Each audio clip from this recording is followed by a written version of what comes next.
Okay.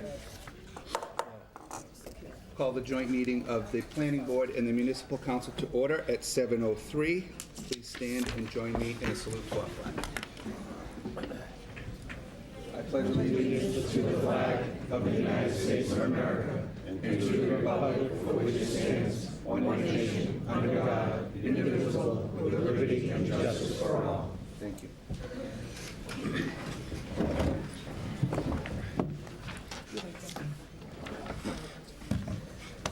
At this time, I'd entertain a motion to approve the records of August 16th, 2018. Second.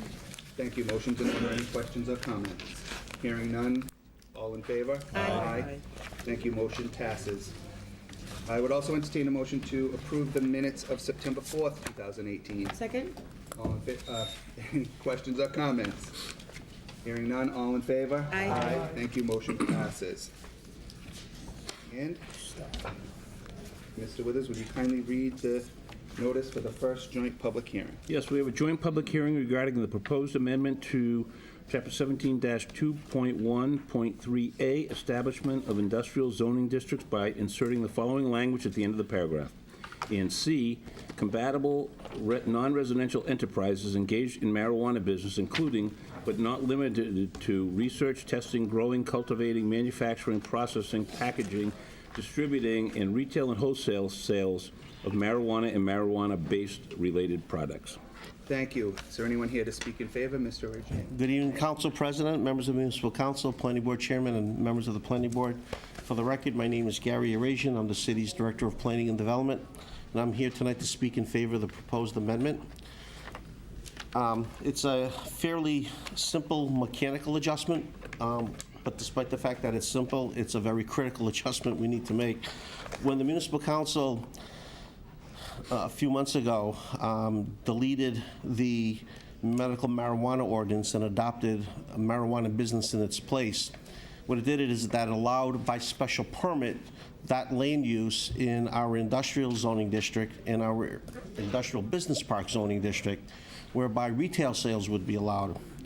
Well, in those sections, retail businesses are not allowed, so I brought this matter to the attention of the council, particularly the committee chair, and I asked respectfully that as soon as we can, that we need to make an amendment not to rewrite the main ordinance, but to accommodate the revision. So the revision is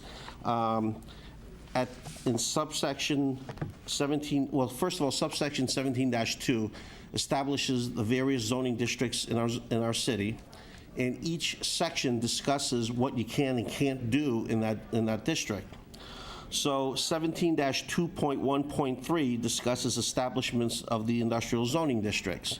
So for the first joint public hearing, the recommendation is to add a third component to the industrial zone, which is to accommodate retail sales in the industrial zoning district, the language, quote, and subletter C, compatible non-residential enterprises engaged in marijuana business, including but not limited to research, testing, growing, cultivating, manufacturing, processing, packaging, distributing, and retail and wholesale sales of marijuana and marijuana-based related products. Why the long list? When I looked in the definition sections of all the various marijuana businesses, that list of activities are all over in all of the dozen or so marijuana businesses we allow. So I wanted to make sure that we captured the essence of all of those. So for that reason, primarily to allow retail sales of marijuana products in the industrial zoning district, I respectfully submit to the council and the planning board, we need this amendment. I also spoke with the former city solicitor, Lauren Galvin, a few times on this, and she agreed. So it adds a little more legitimacy, if you may, to the recommendation and now to the public hearing. Thank you, Gary. Any questions for Mr. Arazian at this time? From the planning board, any questions? Thank you, Gary. Thank you.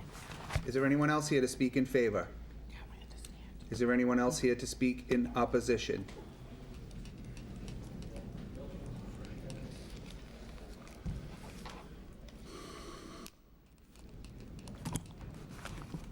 My name is Francis Balut. I reside at 120 Carrier Avenue, South Attleboro.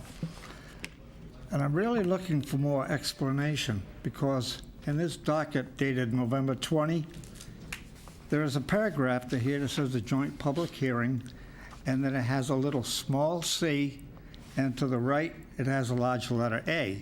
The paragraph just below it says exactly the same thing, except it has a little letter F, and to the right, a large letter B. So would someone please explain to me, why are these paragraphs, the bodies are all exactly the same, but what do these A and B and C and F mean? Sure. A, B, what'd you say, A, B, C, and F are different areas that need to be amended within the zoning ordinance.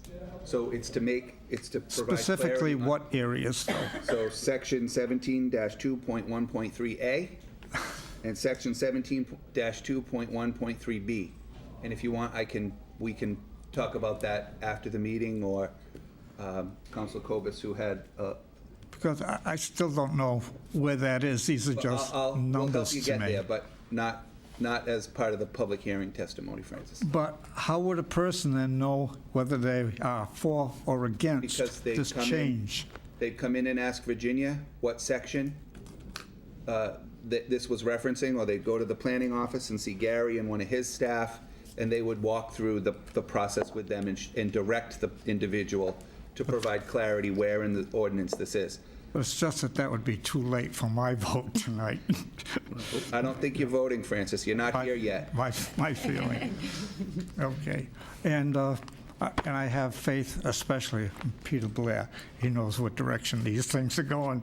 So please, You're safe, Frank. Take my word for it. thank you. Thank you, Francis. Anyone else here to speak in opposition? Is there anyone here to speak neither for nor against? Anyone to speak neither for nor against? Hearing none, Mr. Chairman, would you see any reason to? Well, you will close it. I declare that public hearing closed at this time. Mr. Withers, would you kindly read the Yes, hearing the notice second for the one is a next? joint public hearing regarding the proposed amendment to Chapter 17-2.1.3B, Establishment of Industrial Zoning Districts, by inserting the following language at the end of the paragraph. And F, compatible non-residential enterprises engaged in marijuana business, including but not limited to research, testing, growing, cultivating, manufacturing, processing, packaging, distributing, and retail and wholesale sales of marijuana and marijuana-based related products. Thank you. Mr. Aration. Mr. President, members of the council, Mr. Chairman, members of the planning board, again, my name is Gary Arasian. I'm the city's Director of Planning and Development, and I'm here again tonight to speak in favor of this amendment as well. For purposes of brevity, my explanation is the same thing. The only difference is we amended section 17-2.1.3A, inserting subsection C for in the industrial zone. For this joint public hearing, we're amending section 17-2.1.3B and inserting language for subsection F. The language is identical. And again, it is to afford or to allow retail sales of cannabis-related products. I hope not. Freudian slip there. Cannabis products in the two industrial zones. Thank you, Mr. Aration. Any questions or comments from the council or the planning board at this time? Thank you. Thank you, Gary. Thank you. Is there anyone else here to speak in favor? Anyone else to speak in opposition? Anyone to speak in opposition? Anyone neither for nor against? Is there anyone to speak neither for nor against to the zoning amendments? Hearing none, Mr. Chairman, would you like to close this public hearing? Yes, please. Thank you. That public hearing is also closed. And we will move on to, thank you to the planning board. And I believe you are resuming your meeting in the room in the annex. Okay, great, thank you. I do. Thank you. Thank you. Thanksgiving. Yes, happy Thanksgiving.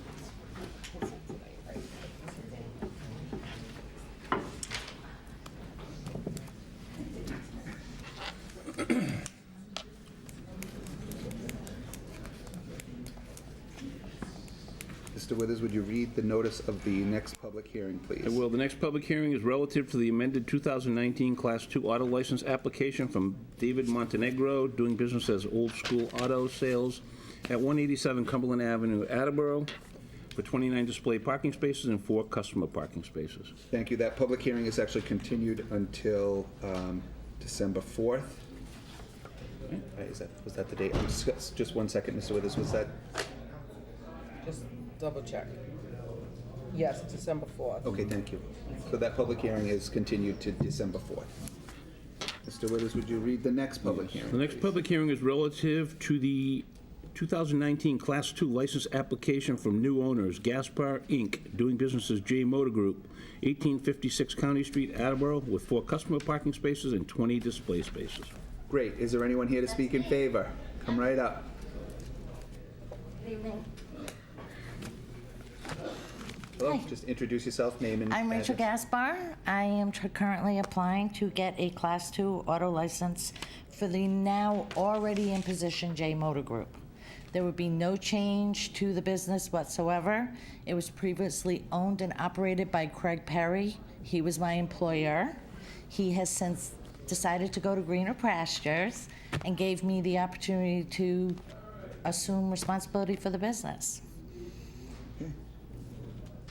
Any questions for the applicant at this time? Could Council we have your Jackson? name and your address, please? Rachel Gaspar, 5 Lexington Avenue. Thank you. You have that, Steve? Steve, you got that? Yes. Okay. Yep. Any other questions at this time? No, thank you. What's that? Yep. Thank you very much. Is there anyone else here to speak in favor? Is there anyone here to speak in opposition of the application for Gaspar Inc., doing business as J Motor Group? Anyone here to speak in opposition? Anyone neither for nor against? Neither for nor against? Councilor Dolan, do you see any reason to keep this public hearing open? I do not. Okay, we will close that public hearing at this time as well. Mr. Withers, would you kindly read the notice of the next public hearing? Certainly will. It's a public hearing. In order to receive testimony from the licensee or representative and for the city council to vote on the continued status of the Class 2 license of Looney Tuned Auto Sales, 826 Washington Street, Attleboro. Thank you.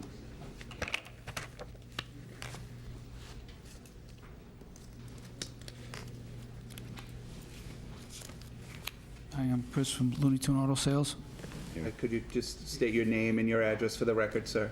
826 Washington Street, South Attleboro. Didn't get his name.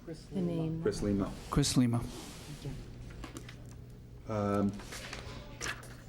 So, do you want me to explain to him? Please. So, Mr. Lima, the reason you're here before us this evening is so that you can tell us why the council ought to consider your license. It was brought before us to recommendation to have this public hearing to suspend your license. So now is your opportunity to tell us, tell this council why you want to remain doing business in Attleboro and how you are going to have a systematic, organizational business approach to keeping your business compliant with the rules and regulations that the city sets for you. It's all you. I've been there 20 years with no problems. This year, I haven't been well. I've been in Florida.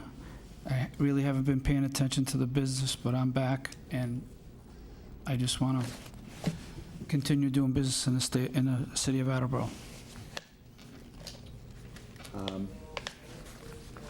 Any other, Councilor Conti and Councilor Jackson, did you have a question? So, Chris, where is your legal residence? 551 Reed Schoolhouse Road. I'm sorry, 551 551 Reed Schoolhouse Road, Coventry, Rhode Island. Coventry. And, I also have property in Florida. right, so, Chris, are you planning on being a day-to-day operation at Looney Tunes? Yes. Yes. Thank you, Mr. President. Thank you. Any other questions or comments? Councilor Dolan? So we spoke a little previously. You have a lot of things to get in order, right? It's a pretty long list. So you feel like you have something in place that will put you in compliance with the state, the city? You have a plan in place and you plan on being there daily for the operations to oversee? Yes. Okay. So then you'll need to get your renewal in, and then we can take it from there. Okay. Thank you. Thank you. And Mr. Lima, I would suggest to you that you present some written testimony to this honorable body on what your operations and management plan will be. You know, there's non-compliance with us. It's been hard for the chair to get in touch with individuals from time to time when there's been alleged non-compliance. Most recently, as we talked about earlier, there's been a letter that we received from the state regarding some non-compliance with the lemon law. So you know, you need to submit to us that you have met that and that you will continue to follow the rules that you say you're going to follow with the number of cars that you have on that lot. And that concludes my comments at this time. I don't know if anybody else has any other questions or comments. I'm trying to guide you to success, Mr. Lima, but you run the business. Ms. Jackson. Because this letter that we have in front of us from Attorney Lewis, it's dated October 17th. So have you done anything to bring your business up to compliance since this all took place at all? For the cars? For your whole business? This isn't really. Notice to vacate. Notice to vacate? Yes. Yeah. From the notice to vote vacate, the letter that we received was dated October 17th. Today is November 20th. Have you done anything at all to at least prepare yourself to come before us to get your business, making this whole council, the city, feel like we have faith in you? Have you done anything yet? Yes, I've cleared the cars. I've come in compliance with the cars, and I'm cleaning around the area. And I've been speaking to the landlord and the lawyer. I've known Don for 20 years. Mr. DeLucia. Thank you. Ms. Lima, are you able to tell a little bit, so we're asking questions because this is really what this forum is. I'm feeling a little sense of hesitation, or almost like you're not comfortable answering the questions, and I can certainly understand that. But are you able to give us a quick overview of what this plan is so we can understand so we can come up with the most informed decision we can make? So you said you had a plan. Give us some of the nuts and bolts of that plan, if you don't mind, please. The plan is to make the council happy. You have to excuse me a little bit. I have a broken foot and I'm on medication, so Sorry to hear that. I'm a little off tonight. So I would offer that you could submit that in writing to us, Mr. Lima. You can go back and prepare that and submit that to us in writing. Council Holmes. Yes, what Council DeLucia said was right on target. I feel like we're doing a lot of work to try to get what we were waiting to hear the right things here, and it's kind of, we're not hearing them. So I think in written test, something that we can know that you have a plan in place, because you've mentioned the 20 years, which is great. We do want it to be another 20 years, but at the same time, there's certain things that have to be done, and we're not hearing that that's happening. And so we're doing a lot of work asking questions, and we're still not hearing it, so it's concerning to me. I understand. I've been there 20 years. I only had one complaint with putting snow on someone else's property. Other than that, I've never been in front of the council. A little mic shy. Okay. Vice President Parika. Thank you for coming in tonight.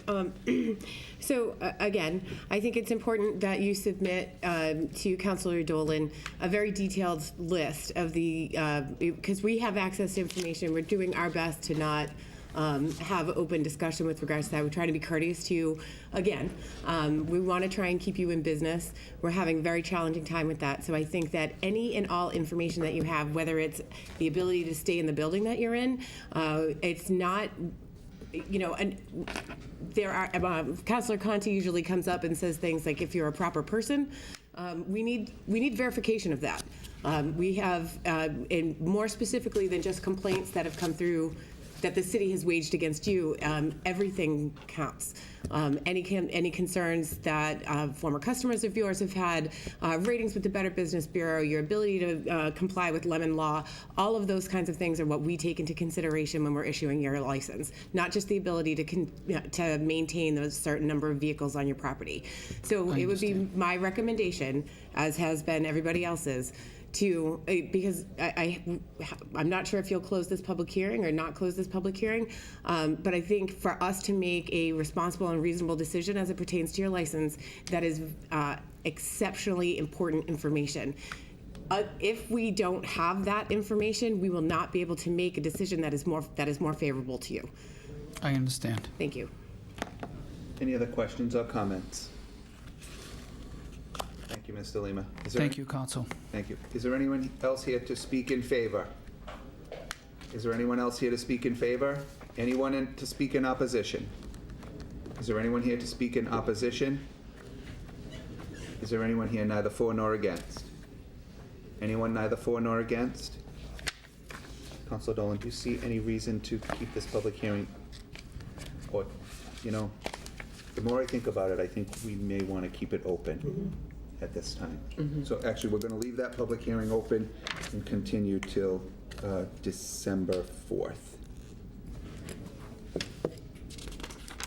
Thank you. Mr. Withers, would you kindly read the notice for the next public hearing? Certainly. The next public hearing is regarding the proposed amendment to Chapter 7 of the revised ordinance of the City of Attleboro to reduce plastic waste by reducing the number of single-use bags used each year. Thank you. Is there anyone here to speak in? I know I apologize slightly because when I met with the mayor, actually, you know what? We're going to go to the. I'm sorry. We're going to go to the continued. I apologize. I did tell the mayor not to come until 8. That was my fault. We were meeting till 6:30, so he won't be here till 8, and he was going to offer testimony on this issue. So why don't we go to the other continued public hearings at this time, and we'll go back to that one. Okay, so the continued public hearing relative to amending sections of Chapter 10 of the revised ordinance of the City of Attleboro, Chapter 10, motor vehicles and parking as it pertains to Beagle Club Road. Thank you. That public hearing is continued until December 4th. Yep. Okay, Actually, I'm going to pause you 1 second. Okay. The next one, Mr. Waterman, Council Waterman has to leave the chambers. He was not sworn in at the time of the initial public hearing. The next two, I'll let the record reflect that Mr. Waterman has left the council chambers. And Mr. Withers, would you kindly read the next? Yes, the next one's a continued public hearing relative to adding a section to Chapter 10, motor vehicles and parking of the revised ordinances of the City of Attleboro. The addition of Section 15 would address smoking restrictions in motor vehicles with children in car seats. Thank you. Is there anyone here to speak in favor? Yes, please. Good evening. My name is Ronna Schaefer. I live at 101 South Ave in Attleboro. And thank you so much for giving me some time to speak on this very important ordinance. So I've been an early childhood educator for over 35 years. And rather than giving you lots of statistics about why it's so important to ban smoking in cars with young children, I did bring you packets that I'll hand out, and it can help you with your sleep tonight or anything else that you want, but there's lots of information and research in these packets for you. But I want to tell you a little bit about why I'm so passionate about this and how this came to my attention. So as I said, I've been an early childhood educator for over 35 years, and when I was in a classroom with infants, toddlers, preschoolers, I would often find, if they gave them a hug good morning, that I could smell smoke in their hair and on their clothes. And if a parent dropped off a car seat because someone else was going to be picking up, I could smell the smoke on that car seat. And sometimes it was so intense that I had to put the car seat outside to air it because I couldn't handle the smell of that smoke. So I began to wonder what this was doing to the inside of these young children. And I started my research then. And I found a lot of this information, and a lot has come to light since I started looking over 30 years ago. But as I'm sure you all know, the Surgeon General has declared secondhand smoke, or environmental tobacco smoke, ETS as we call it, a Class A carcinogen. And in 2006, they began reporting on the effects of ETS on young children. And I'm not going to go against taking all night, because I could spend all night and next week and next month talking to you about this, but I do want to highlight a few things that is really important to understand about the effects. And when you think about the effects I'm telling you about, this is not just the effects in a car, but the effects in a car are amplified because of the small, confined space. And just opening the driver's window to have the smoke blow back into the car in the back seat, which is where our young children are, amplifies it. So opening the window does not really help. So we all sort of relate it to little lungs and the respiratory conditions that this affects, like bronchitis, pneumonia, an increased prevalence of asthma and increased severity of asthma, but also to ear infections, which can impact hearing and speech. There's also been a link to the increased cases of sudden infant death syndrome, SIDS. But in addition to the effects on the lung, and these are lifelong effects, asthma stays with you forever. This prevalence to higher respiratory infections stays with you forever when you're exposed as a young child. But more and more there's evidence about the impact on brain development. And you don't necessarily connect the two, but it's important that you realize that in the young brain needs oxygen in order to develop properly. And one of the toxins in smoke is carbon dioxide, which decreases the amount of oxygen available to the brain. So the more smoke in a small little car, the less oxygen there is for brain development.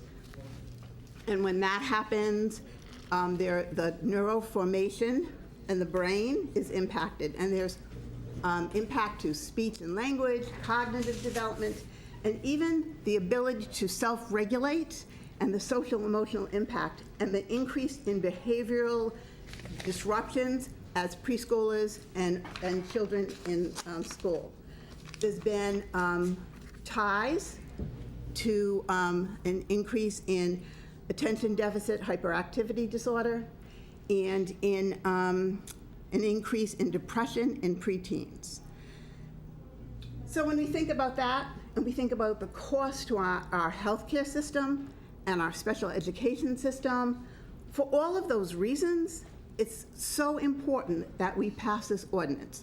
I'd love to see this passed for the whole state of Massachusetts, so we could join the other 9 states across the country that ban this. But let's start here in Attleboro. Let's make Attleboro the shining star of the state to say, this is what we do for our little kids here. Now the rest of the state, listen and do it too. So I'm going to end just by saying this one last piece. So research has shown that after just half a cigarette has been smoked in a car, with or without the window open, the quality of air can reach 10 times over what the United States Environmental Protection Agency considers hazardous. 10 times. So I have information for you. Should I pass it out to everybody, or? You can just pass it around. Thank you. Does anybody have any questions? I'd love to talk to you more about this. Any more information I can give you? Thank you, President Cooper. Thank you for coming in tonight. Can you tell me included in the packet is there a listing of the states that have banned this? And do you have any information with regards to how they enforce it? There's a little bit of information in there. There are also many links to other websites that can help you to understand that. And it varies. Some of them enforce it as a primary cause for stopping a car. If they see a person smoking and they see a car seat or a child in the back seat, they know they can do it. Other times, it's a secondary if they're stopped for something else and they see that a person has been smoking and there's a child in the car. Some states do it to age 18, others do it to age 8, which is generally when children are in a car seat, so they can more easily see that there's a car seat. So it really varies how the other states are enforcing. Thank you. You're welcome. Thank you. Any other questions? Thank you again for your time. Thank you very much. Thank you. Thank you. Is there anyone else here to speak in favor? Anyone to speak in opposition?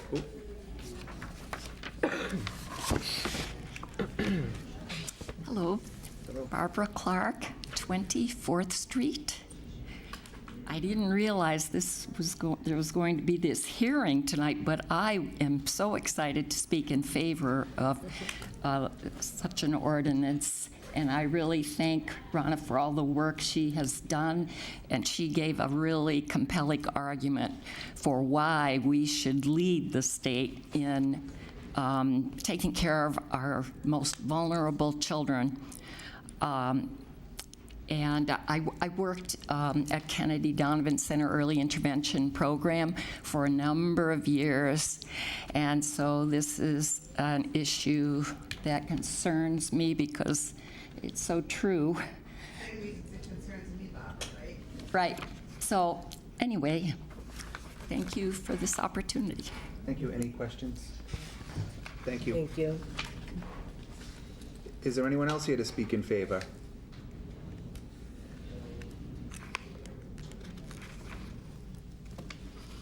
Hi, I'm Rebecca Smith. I live on Pond Street in South Attleboro. I too didn't know this was going to be discussed tonight, but as somebody that grew up back in the 60s before the Surgeon General warnings, I had 2 smoking parents, and a car ride with them included us kids in the back, the windows rolled up, and both of them chimney smoking all the time. All through my childhood, I had upper respiratory issues, ear infections. I lost part of my hearing in my right ear as a child, asthma, pneumonia several times. I had my tonsils out like many kids. I wish I could say that it deterred me from smoking, but like most kids, you do what mom and dad do. And I became a smoker. I now have beginning stages of emphysema, so I am now a former smoker for 3 years. But I really think that this law is a great step. I don't know, people might think it's invasive. I don't. If you saw somebody driving down the street in a car, drinking a beer with a child in the car, you're going to intervene. And I feel like if the airlines have taken it upon themselves to say, you're not smoking in an airplane because you're locked in a giant tube and smoke is, there's no non-smoking area on an airplane, just like in a car. So I would just love to see Attleboro take that step and watch everybody else follow our lead. Thank you. Any questions? Comments? Thank you very much. Thank you. Anyone else here to speak in favor? Anyone to speak in opposition? Anyone here to speak in opposition? Anyone neither for nor against? Anybody here neither for nor against? Hearing none. This is in ordinances, elections, yes. Any reason to keep this public hearing open? Thank you. We will close this public hearing at this time.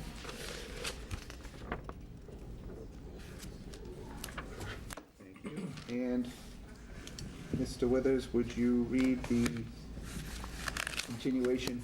Sure. Notice for the final continued public hearing? The next one is a continued public hearing relative to the application of Briarleaf LLC, 54 Taylor Road, Foxborough, Mass. For a special permit pursuant to section 17-9.0, special permits, and 17-10.15, registered marijuana dispensary uses to operate a registered medical marijuana dispensary center and a medical marijuana cultivation center. The subject premises being located at 527 Pleasant Street, more specifically Assessors Plat 225, Lot Number 5, located in an industrial zoning district. Mr. President, members of the council, my name is Edward Casey, and I represent the applicant Briarleaf. And I want to thank the council for the patience shown to my client, because I think the first night of the public hearing was in June, and we have continued it a number of occasions, all in an effort to work with the other owners within the former TI campus, the Attleboro corporate campus, in order to address their concerns associated with the proposal, which is to have cultivation and manufacture, as well as a 3,000 square foot dispensary for medicinal marijuana. And so over the period of weeks and now months, we were able to address the concerns that were expressed by those neighbors, and they were willing to stay engaged with us to try and find resolution. So it is with some sense of relief that I'm here this evening, and I have a letter that has been given to me by the attorney for those neighbors, indicating that they are withdrawing their opposition to the application of Briarleaf. And I would like to ask that this may be made part of the record. I know it was communicated directly by email by Attorney Feeney to Mr. Cooper and to Mr. Withers. I also have a letter that is dated as of today that addresses the specific concerns that have been raised or questions that have been raised by members of the council, dealing with number of individuals that would be likely to visit the dispensary on any given day. And so there's quite a detailed explanation of that that is based on the number of people that live within this 10-mile radius. The records at the state with respect to the number of individuals visiting RMDs, and that on the state level is about 40. My client thinks that it will at least initially be about 60 patients a day. And then there is also in this a address of questions about frontage and the fact that we have this little strip of land going out to Pleasant Street, and the building is located on what is a private way.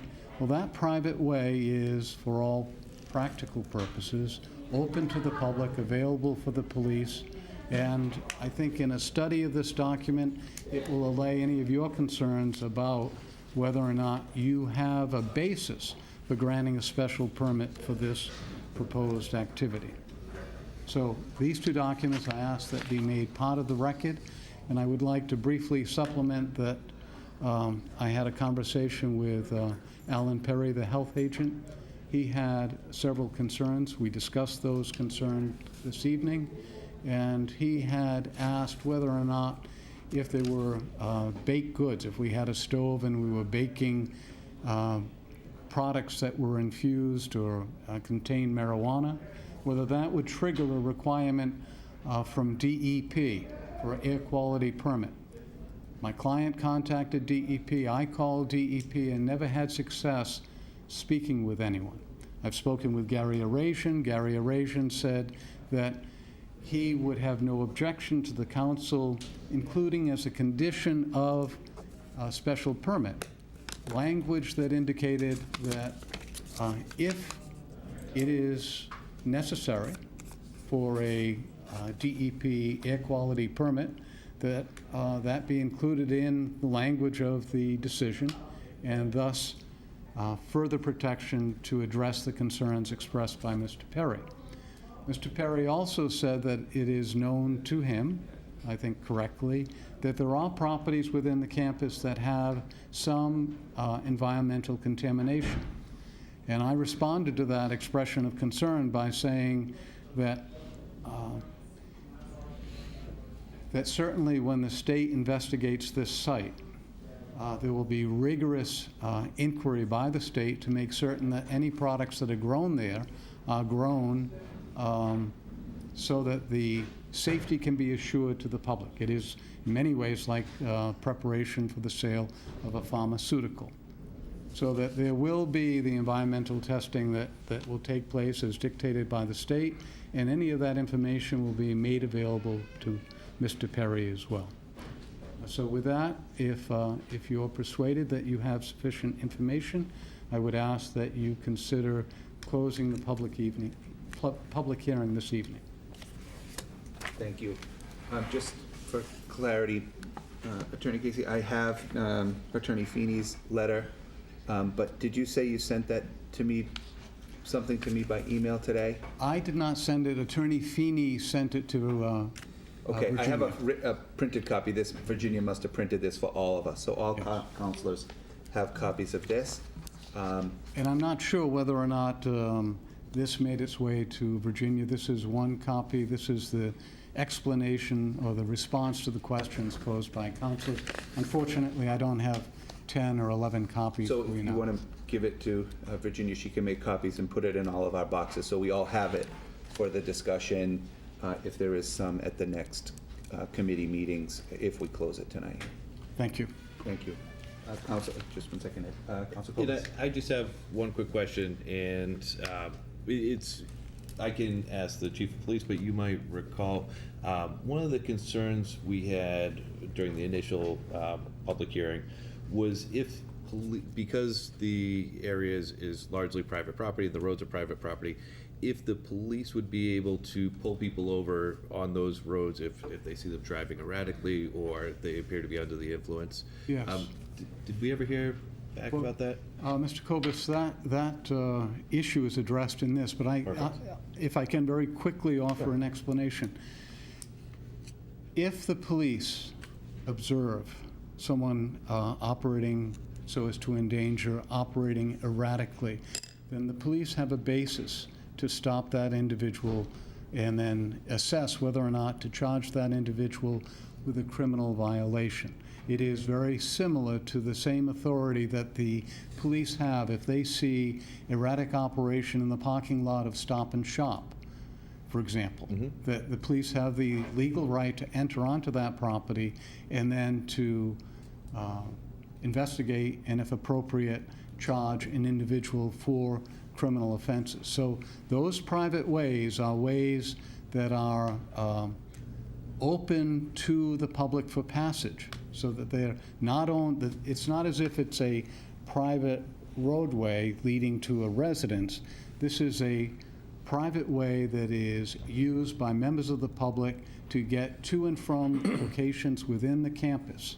And the police are already conducting periodic transit through the park. Thank you. Any other questions or comments? Thank you, Attorney Casey. Thank you. Thank you, Attorney Casey. Is there anyone else here to speak in favor? Anyone to speak in opposition? Anyone to speak neither for nor against? Mr. Kobus, do you see any reason to keep this public hearing open? I do not. Thank you. We will close that public hearing, and we will move on to... Going to come back to that public hearing, President Coop? I feel bad because it's all me. I told him 8 o'clock. We won't be there, Mayor, till 8 o'clock. Well, he can come back and talk to it. Plus, we have plenty of people Right, who want like doing this. to offer testimony. Oh, great, perfect. So we will read the notice of the next public hearing, please. Just a moment. Okay, let's see.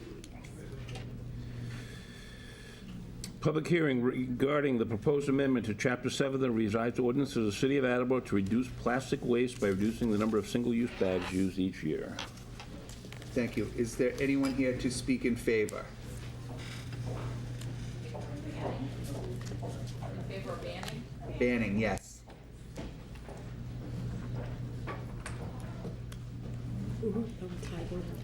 Hi, my name is Terry Camille O'Sullivan. I live at 71 Boardman Lane. I currently work for Sea Shepherd Conservation Society. I'm not here to speak for them, but I'm here to tell you the devastating effects that plastic has on our oceans. If the oceans die, we die. And if nobody cares about our oceans, at least care about your health, okay? Plastics are breaking down into microplastics. We are We are consuming 1 million plastic bags per minute, okay? All of this is gonna be around long after you're dead. It's still gonna be here, okay?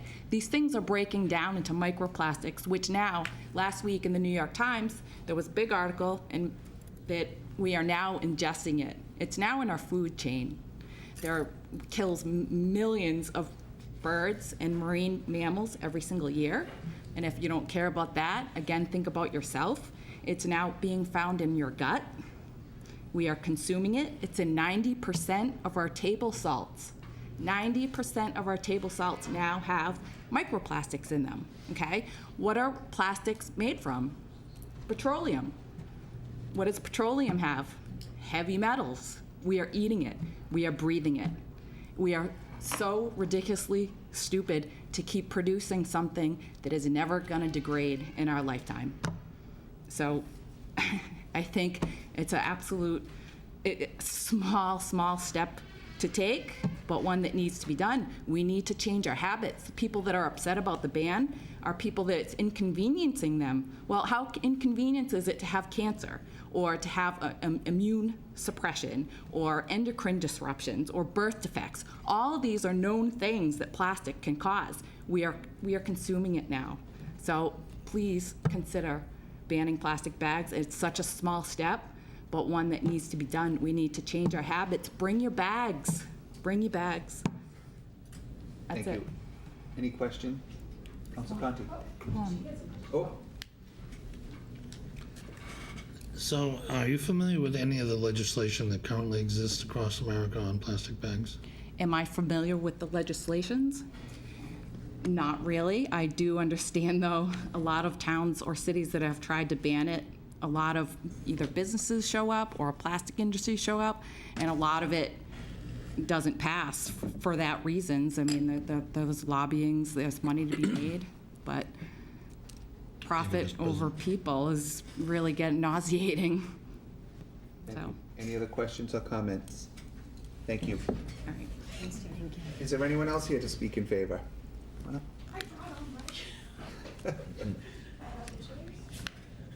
So my name is Robin Salvis. I live at 47 Sherman Street, and I have been using recyclable plastic bags probably for between 8 and 10 years. I also use a reusable cup and a plastic straw, and I use many kinds of bags. I use my crate, which cost about $4. This is about 5 years old. I use bags like this that cost 69 cents. I even use these little bags that you can get 3 for $1 at the dollar store for my produce. And I use bags like this, and this bag is also about 5 years old. They're 2 for $1. So everything is affordable. Everything can be wiped down or laundered. And we don't use plastic bags at my house. Everybody's big concern is, where am I gonna put my dog poop? Really, people? Get over yourself. Go to the dollar store and buy the box of doggy poop bags for $1 if you really need to do something with it. My husband picks it up with a shovel and puts it in the compost. We don't buy individual drink bottles. We don't buy individual water bottles. We use the metal water bottles. So we reuse, recycle, repurpose. We donate to Savers. I want there to be a future for my grandchildren and my great-grandchildren. It's hugely important. My children know nothing, especially my youngest daughter, other than recycling. And I talk to my recycling man almost every week. His favorite is peanut butter cookies, by the way. He loves peanut butter cookies. And he doesn't get them in a recyclable bag. He gets them in a brown paper bag. Take it or leave it.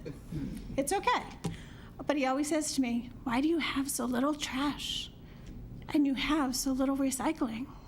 Your neighbors have one child and have so much. And I said, because we don't buy individual water bottles and individual, I buy frozen juice. It's cardboard, it's recyclable. And we buy 5 gallons of water, pay 50 cents a gallon, we refill the bottle. It's just how we live, it's how we've lived for a long time.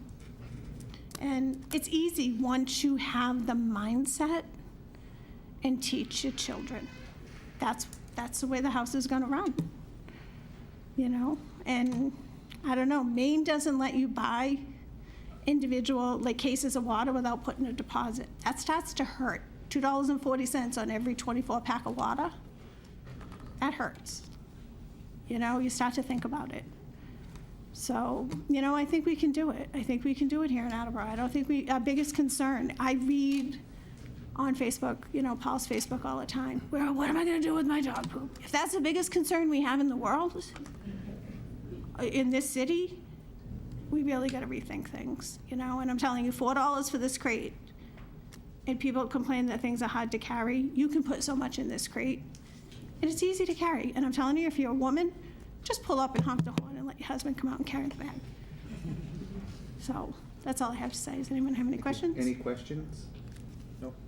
Thank you, Robin. Okay. Thank you. And I'm happy to educate if anybody needs tutoring.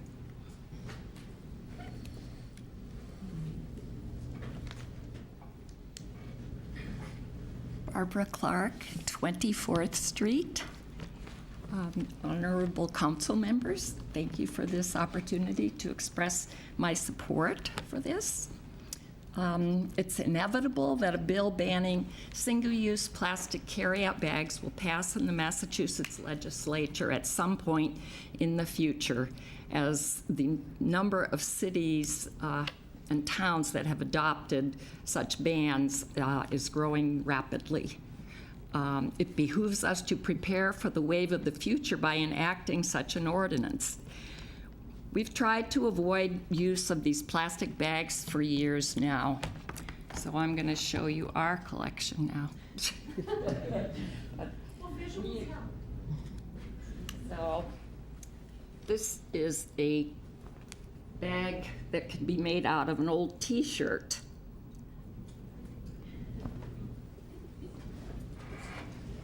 Interesting. You can even add a little decoration to it and use different sizes. Here's one that's pretty and fun to use. They even have bags for your wine bottles. Here's a bag called a string bag, and there is a little bag in here. It's very compact, easy to carry. It takes a while to make it a habit to carry bags in your car when you go to go grocery shopping, but it can be done. So just go back to my comments. Grocery shopping has been disheartening for me, seeing so many people pushing shopping carts of so many plastic bags containing so few groceries. When I see someone using reusable bags, I tell them, good for you, because single-use plastic carry-out bags are such an environmental scourge. I'm a member of the Murray Church Green Sanctuary team, which heartily supports this ban on single-use plastic bags. I guess you call them the carry-out kind. Oh, I'm trying to, here we go. Oh, and here's a handout that explains why we support the adoption of such an ordinance. And I thank you in advance for reading it and considering the information presented. Thank you, Barbara. Any questions or comments? I think I have a lot here. Oops. Thank you. Just make sure I give you enough. Make copies if you don't. Thank you. And I have more t-shirt bags in my car if anybody would like one. Any questions? Thank you. Any questions? Thank you very much. Thank you. Thank you.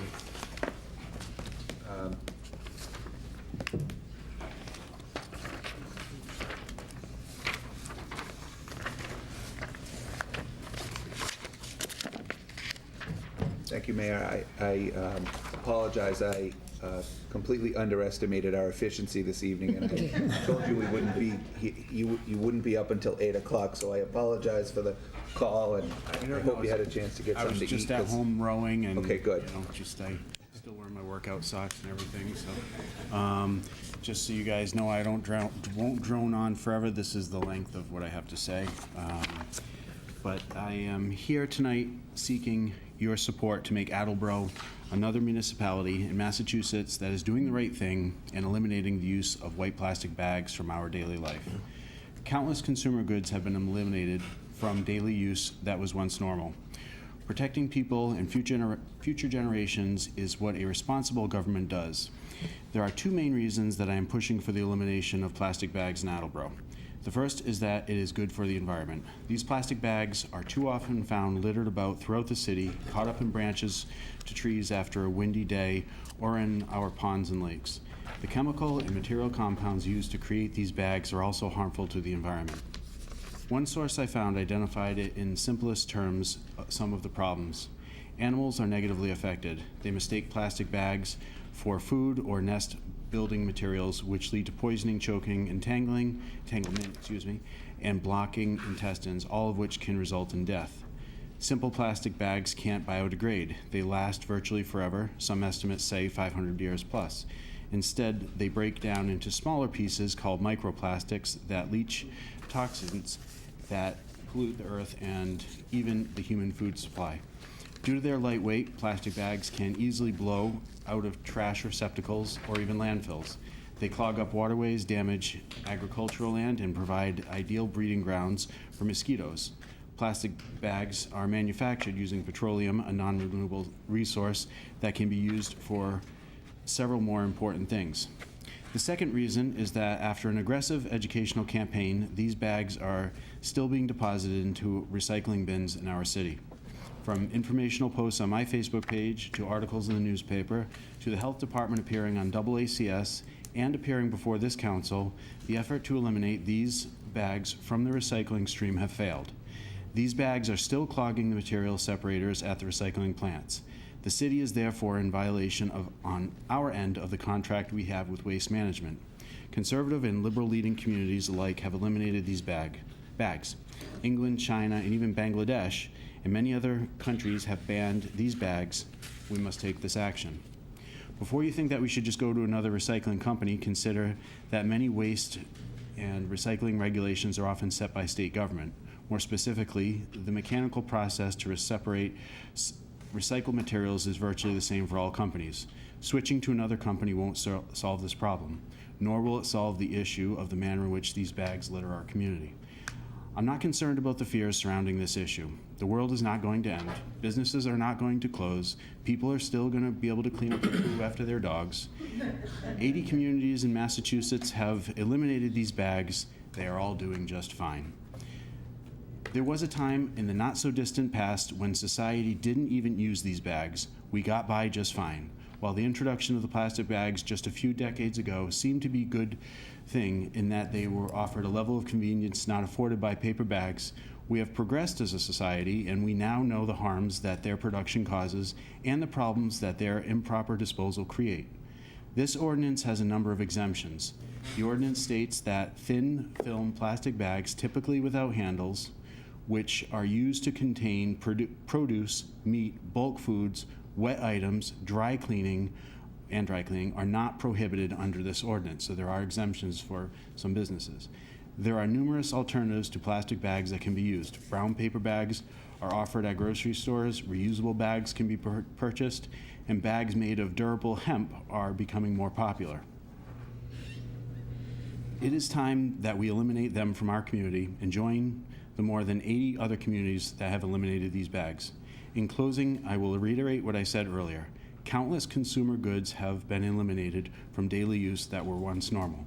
Protecting people today and future generations is what a responsible government does. This ordinance takes that responsible step. I'm happy to take any questions. Thank you. Any questions for the mayor at this time? Anyone? Thank you. Very good. Submit this. Yes, thank you. And I also have a letter from the Sierra Club that I will email Virginia. That was also submitted as written testimony. Perfect. Thank you, Mayor. Thank you. Is there anyone else here to speak in favor?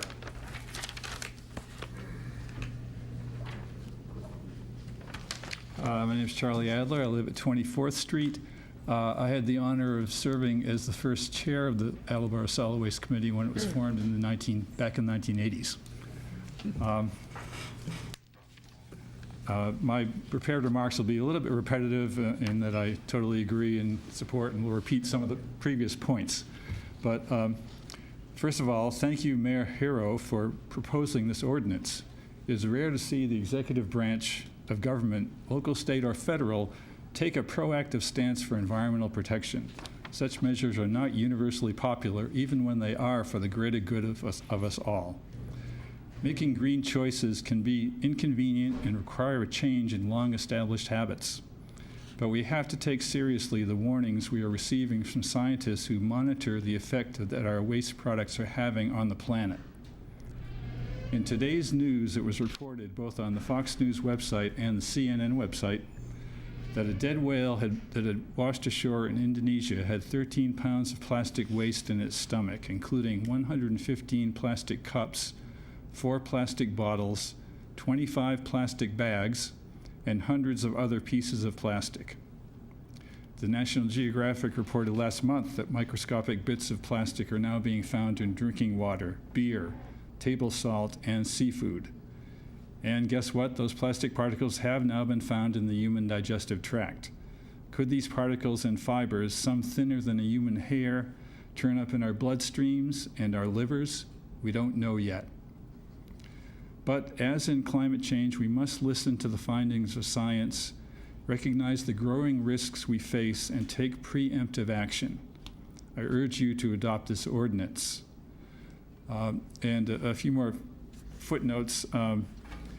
This ordinance has been adopted by, I think, 81 other cities or towns in Massachusetts, so you have the prerogative to certainly craft this specifically to Attleboro, but on the other hand, you probably will not need to spend a lot of time reinventing the wheel, since I'm sure many of the other cities and towns had similar issues and resolved them in their ordinances. So I'm assuming there is a model out there. I haven't really seen what the mayor has submitted in detail, but I do support the concept, and I'm sure you'll craft something that fits our city.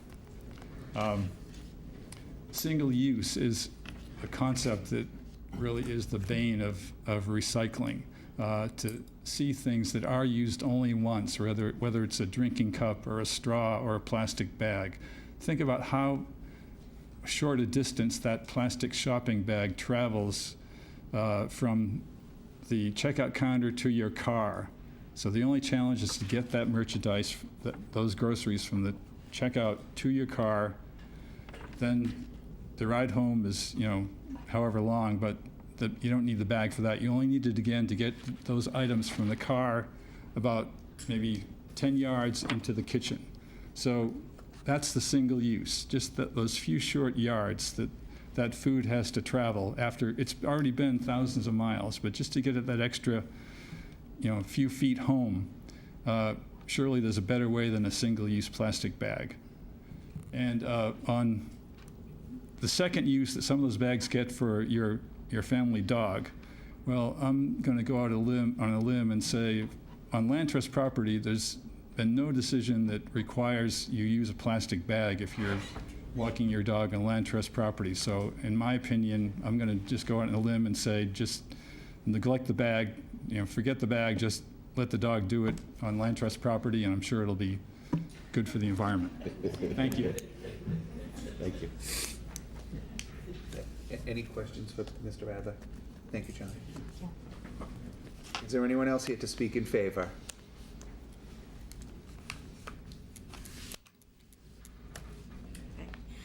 Rebecca Smith. I live on 153 Pond Street, Unit F, in South Attleboro.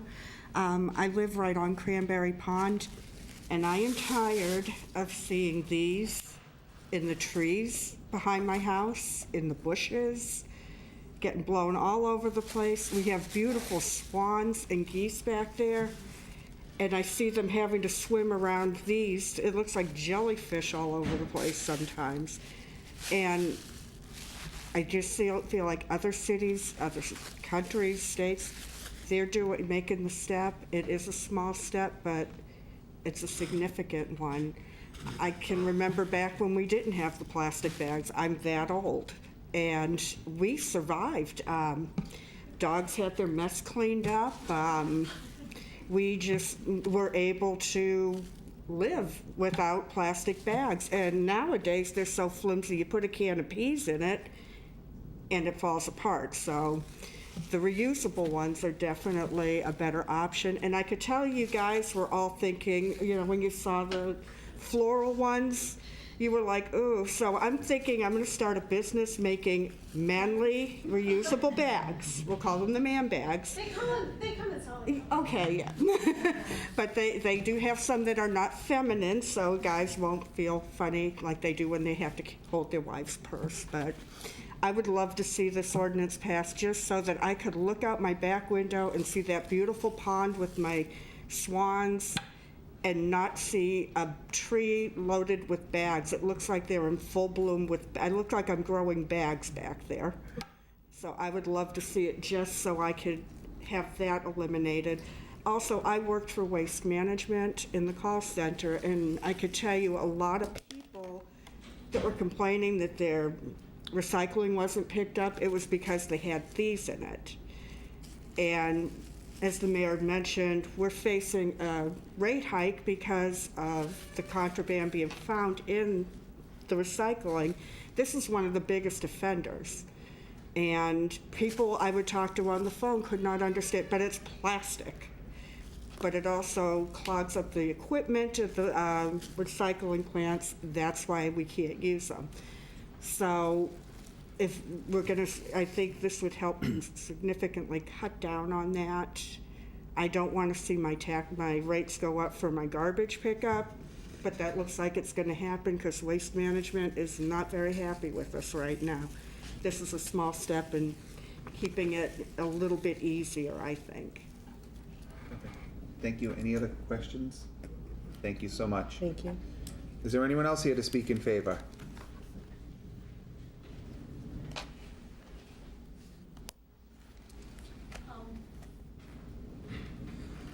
Hi, I'm Janet Belaine. I live at 7 Fulton Street in South Attleboro. I wasn't planning on speaking, but I'm just so thrilled that this ordinance is being proposed. I endorse everything that's already been said. I have also a collection of, of reusable bags that I use for not just grocery shopping, but all kinds of shopping. And I find that those kinds of reusable bags oftentimes just come to me. I go to a conference and I come back with, somebody gives me a bag.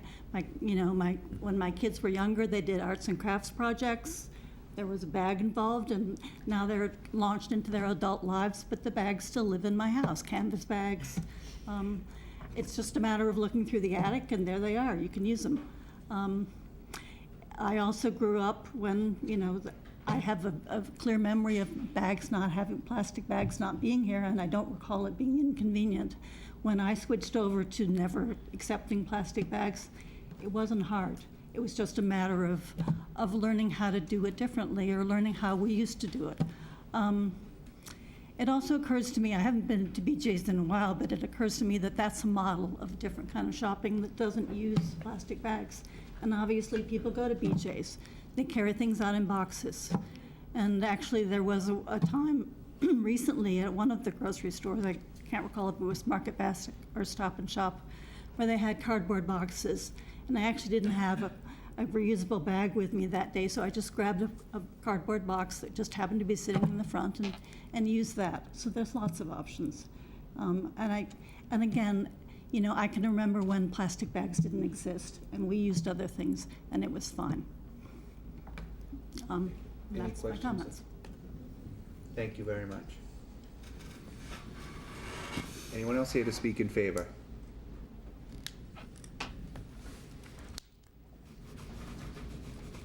Hello, everyone. My name is Nick Wiley. I'm the environmental planner and conservation agent for the city. I'm here to speak in favor of this ordinance and ban on plastic bags. In my personal experience working here, I cannot take a single site visit without seeing these scattered somewhere across the street or even on some of our conservation lands. It's a real shame when you're out walking some of these trails and you have beautiful properties and then you have to see trash such as these plastic bags along with many other things that are scattered about. It ruins the aesthetics, it reduces the habitat value, and is a detriment to wildlife in the area. And aside from the environmental concerns that we've already touched upon with some of our other speakers, it also poses issues with our stormwater management systems. So whenever these plastic bags are in the streets, they get carried down by rainwater, clog our catch basins, and some of the other systems within the city. So it does pose some maintenance concerns, both now and for the future, for as long as these bags are used. Any questions for Mr. Wiley at this time? Thank you. Anyone else here to speak in favor? I see Alan.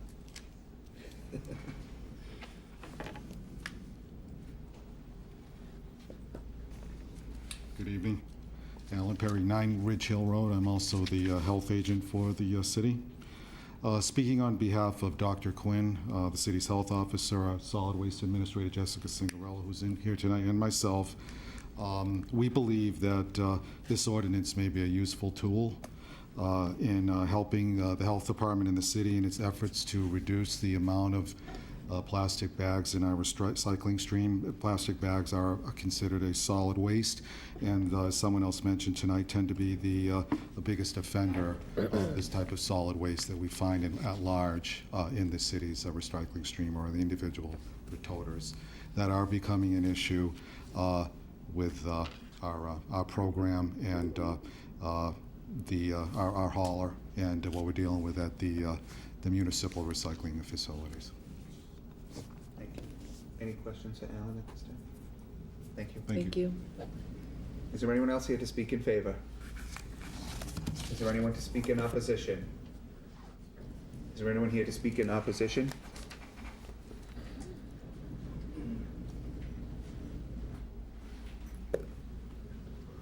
Good evening. I toyed with whether or not I was going to speak in opposition or neither for nor against, as I have just some items that I'd like to share more for your consideration. Sir, would you kindly state your name and address for the record, please? I was going to say that. I said, no, I want to see if they pick up and they remember that. Frank Cook, 32 Division Street. Thank you. Thank you. Thank you, Heather. First, I do want to say that I do tend to use, and these are not odd looking, they're green and white, right? Recyclable bags. I tend to use these in Hatfield for a number of years since I first went, I think, to Europe and saw them being used quite a bit back when I was an undergraduate. So I'm one who uses these, keep them in my car. I will admit on occasion I will go in and I will forget that I tell them at the checkout counter that I didn't bring my bags with me. It's just other things are on my mind.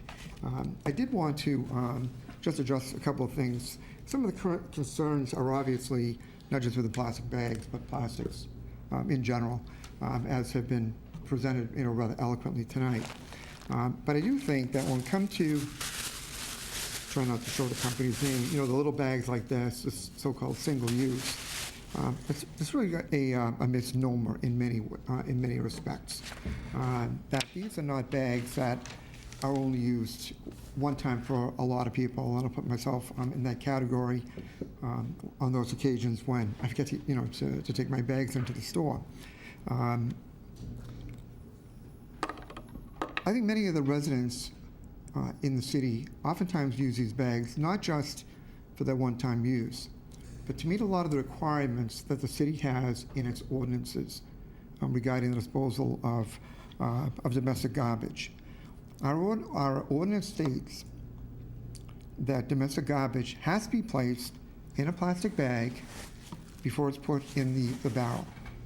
And I think sometimes residents get confused when they read or relative to hearing that rubbish has to go in that, and it ends up going into those recyclable totes.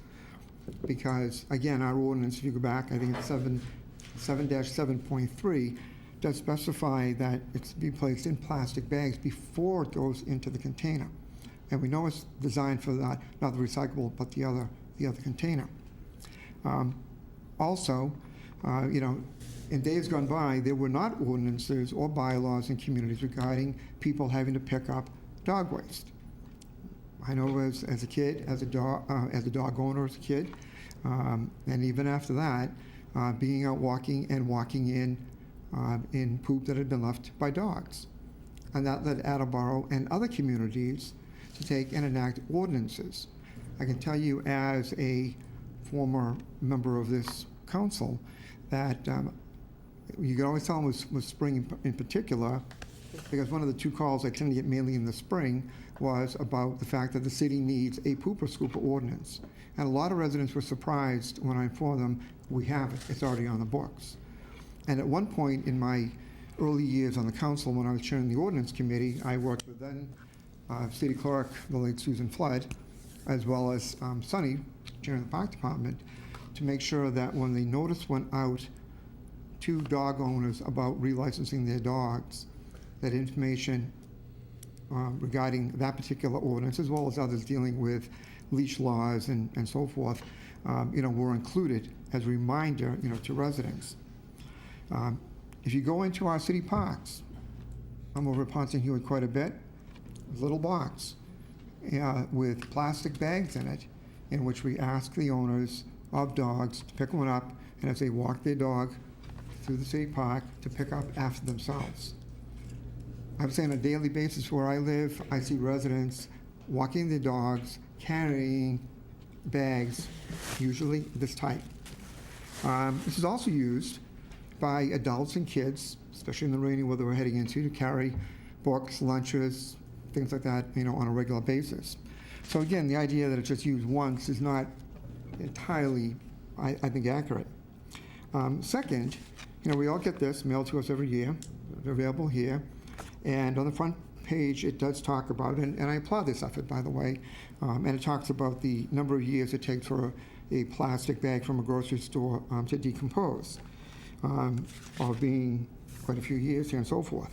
But I think we in the city need to consider a couple things to look at. Where does the Attleboro rubbish go? Not the recyclables, the domestic garbage. Where does it go? Does it go to a landfill, which is part of the concern with these things breaking down, or is our rubbish burned? Again, as I mentioned, the city ordinances specify the use of plastic bags to dispose of rubbish. So if we're talking about banning businesses from giving out plastic bags, then the city, I think, needs to also address its own in-house problem and change the various ordinances regarding plastic bags. So on the one hand, we want to take and we want to ban these. But on the other hand, and we're all familiar with this, we require residents to buy these. It costs $10, so that if you're putting out additional trash, you use these. This is a plastic bag too. And again, I understand why we have these. I was involved in voting for the ordinance that I've mentioned. I think that these are absolutely necessary. But again, if our concern is that plastic bags are bad and we're going to get rid of them, then let's go all the way. Let's not go part of the way.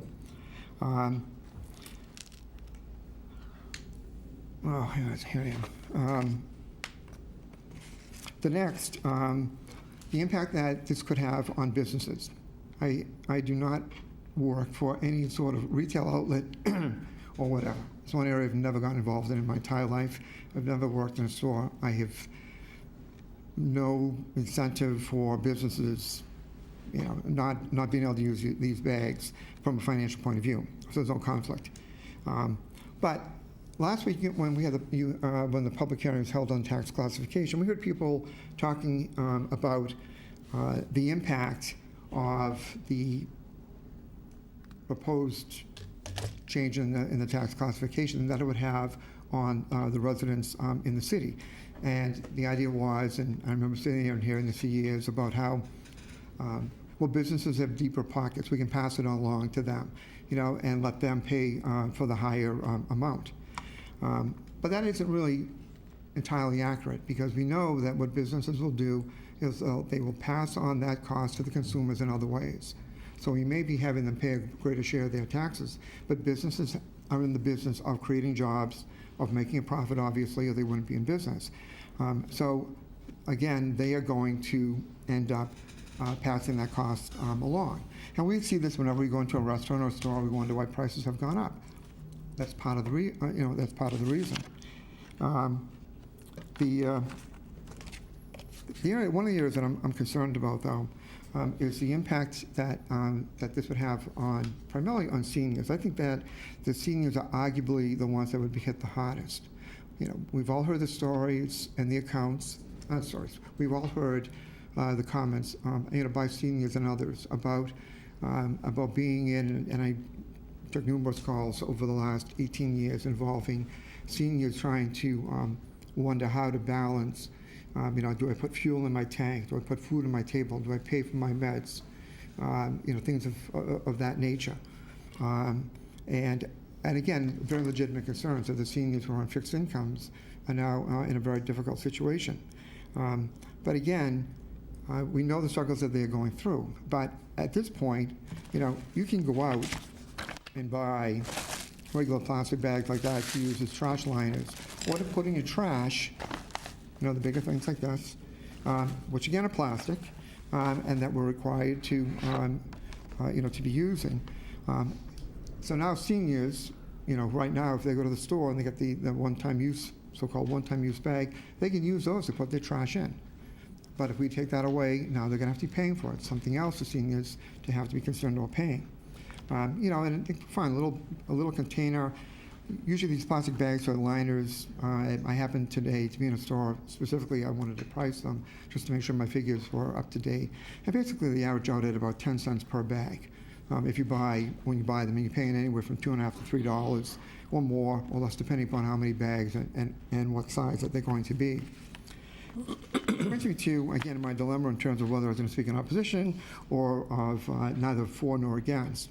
And that is the role of government. I mean, certainly there are a lot of issues facing the government at all levels, and I personally am inclined to believe that government should be focusing on greater issues than this. However, rather than banning. However, I do feel that there is a role for education, one I took seriously during my time in the council, in terms of educating people in terms of what's going on. The flyer that goes out, I think is wonderful. In terms of it, for example, on the recycling, telling you what can be recycled, how to prepare it, and so forth. All the other information about all the other things that should be recycled. So I think efforts to continue that education are important and should be encouraged, and I'm very appreciative of the efforts by the city to do that, in particular the health department. Another thought that I had was that perhaps instead of just outright telling businesses that the bags would be banned, is maybe we need to come up with, as we do to attract businesses, that we try to come up with incentives, to encourage businesses to do away with those, as opposed to coming out and banning them. I remember the days when paper bags were there. It seems to me that what drove out the paper bags was a concern about the number of trees being cut down to make paper bags way back when. But again, coming up with an incentive, maybe a tax incentive, or in some way might be a useful way to go, as opposed to just saying you can't do it anymore. I think my experience has been that if businesses know there's something in it for them, besides just being punished, they tend to respond more effectively.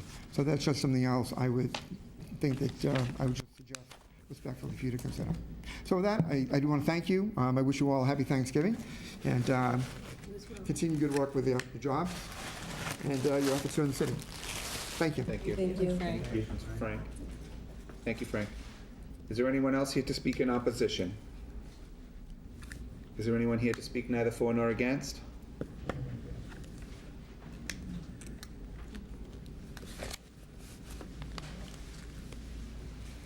Hi, I'm Karen Beauregard. I live at 15 Laurier Ave in South Attleboro. I am neither for or against banning the plastic bags, but as a property owner, I place my trash receptacle and my recycle bin on the sidewalk.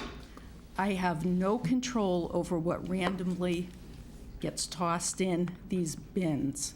So if this ordinance does pass, I would hope that there would be no additional fees being placed on property owners if we have no control over what gets tossed in our trash barrels, because they are on the public easement.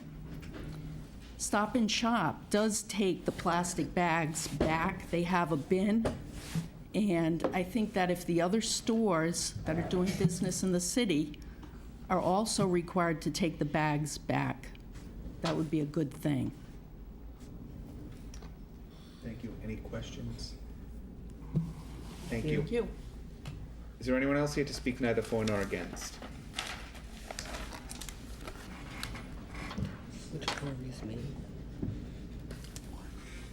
Francis Balut from 120 Carrier Avenue.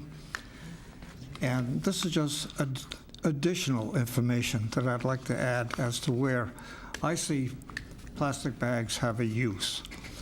And number one, at our St. Vincent de Paul, when people are bringing in food for the needy, we have a bin at 2 different doors. And guess what? They're coming in plastic bags. So they use in that situation. There's a lot of other cases where a person doesn't have briefcases, but they want to still protect their the documents from the rain, so they put them in a plastic bag. It's convenient. Take it. I also use the plastic bags for my trash. I don't put them in the recycle bin, but I do put in the garbage that I have from a basket that's under a sink, and tie it up, take it out, and put it in the trash, where I'm told that all gets incinerated. So that takes care of the bag there. But there's still many other areas that I see plastic bags. When the Boy Scouts, they want to have a drive, and they pick up the food and they take it to these various charities. They say, where does the food go? It goes in plastic bags out by the mailbox. When I get my telephone books, guess what it comes in? It comes in plastic so it doesn't get wet. So I'm just asking you, in these various situations, that you consider that we can use plastic bags. I live in South Attleboro. I'm close to the Rhode Island line. They use plastic bags a lot. So it's legal over there, but if I bring it into Attleboro, it's the deposition of the bag. And I'd like to, even though I know that we do have some current ordinances in reference to bags, but I believe that we could make some money, and that is especially the people that had been attempting to recycle plastic bags. And the newspaper indicated that it was known where most of this situation occurs, that the city would give them a warning. Second time it occurs, and the word will spread for sure, that the next time there's probably a $25 fine, and that if it happens a third time, they get the warning first, and then the fine.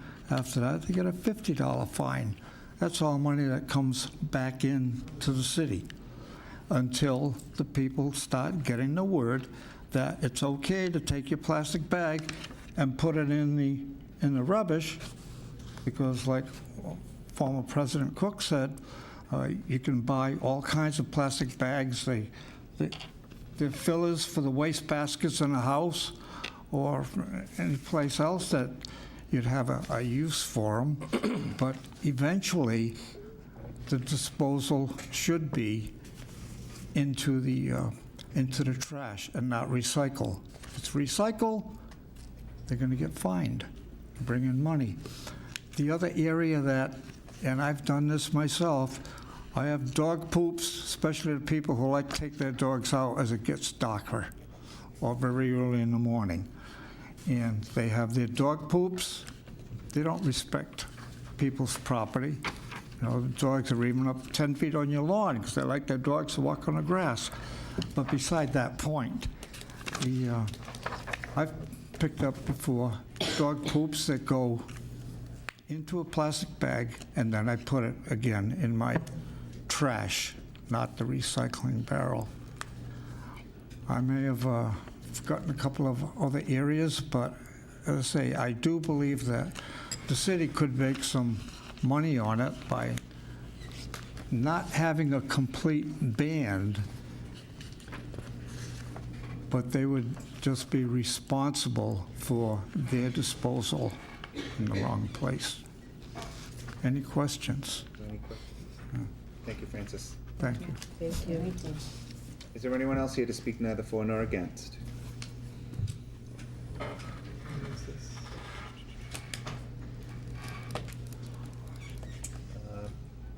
Council Holmes, do you see any reason to keep this public hearing open? I do not. Declare that public hearing closed, and we are done with public hearings and continue that.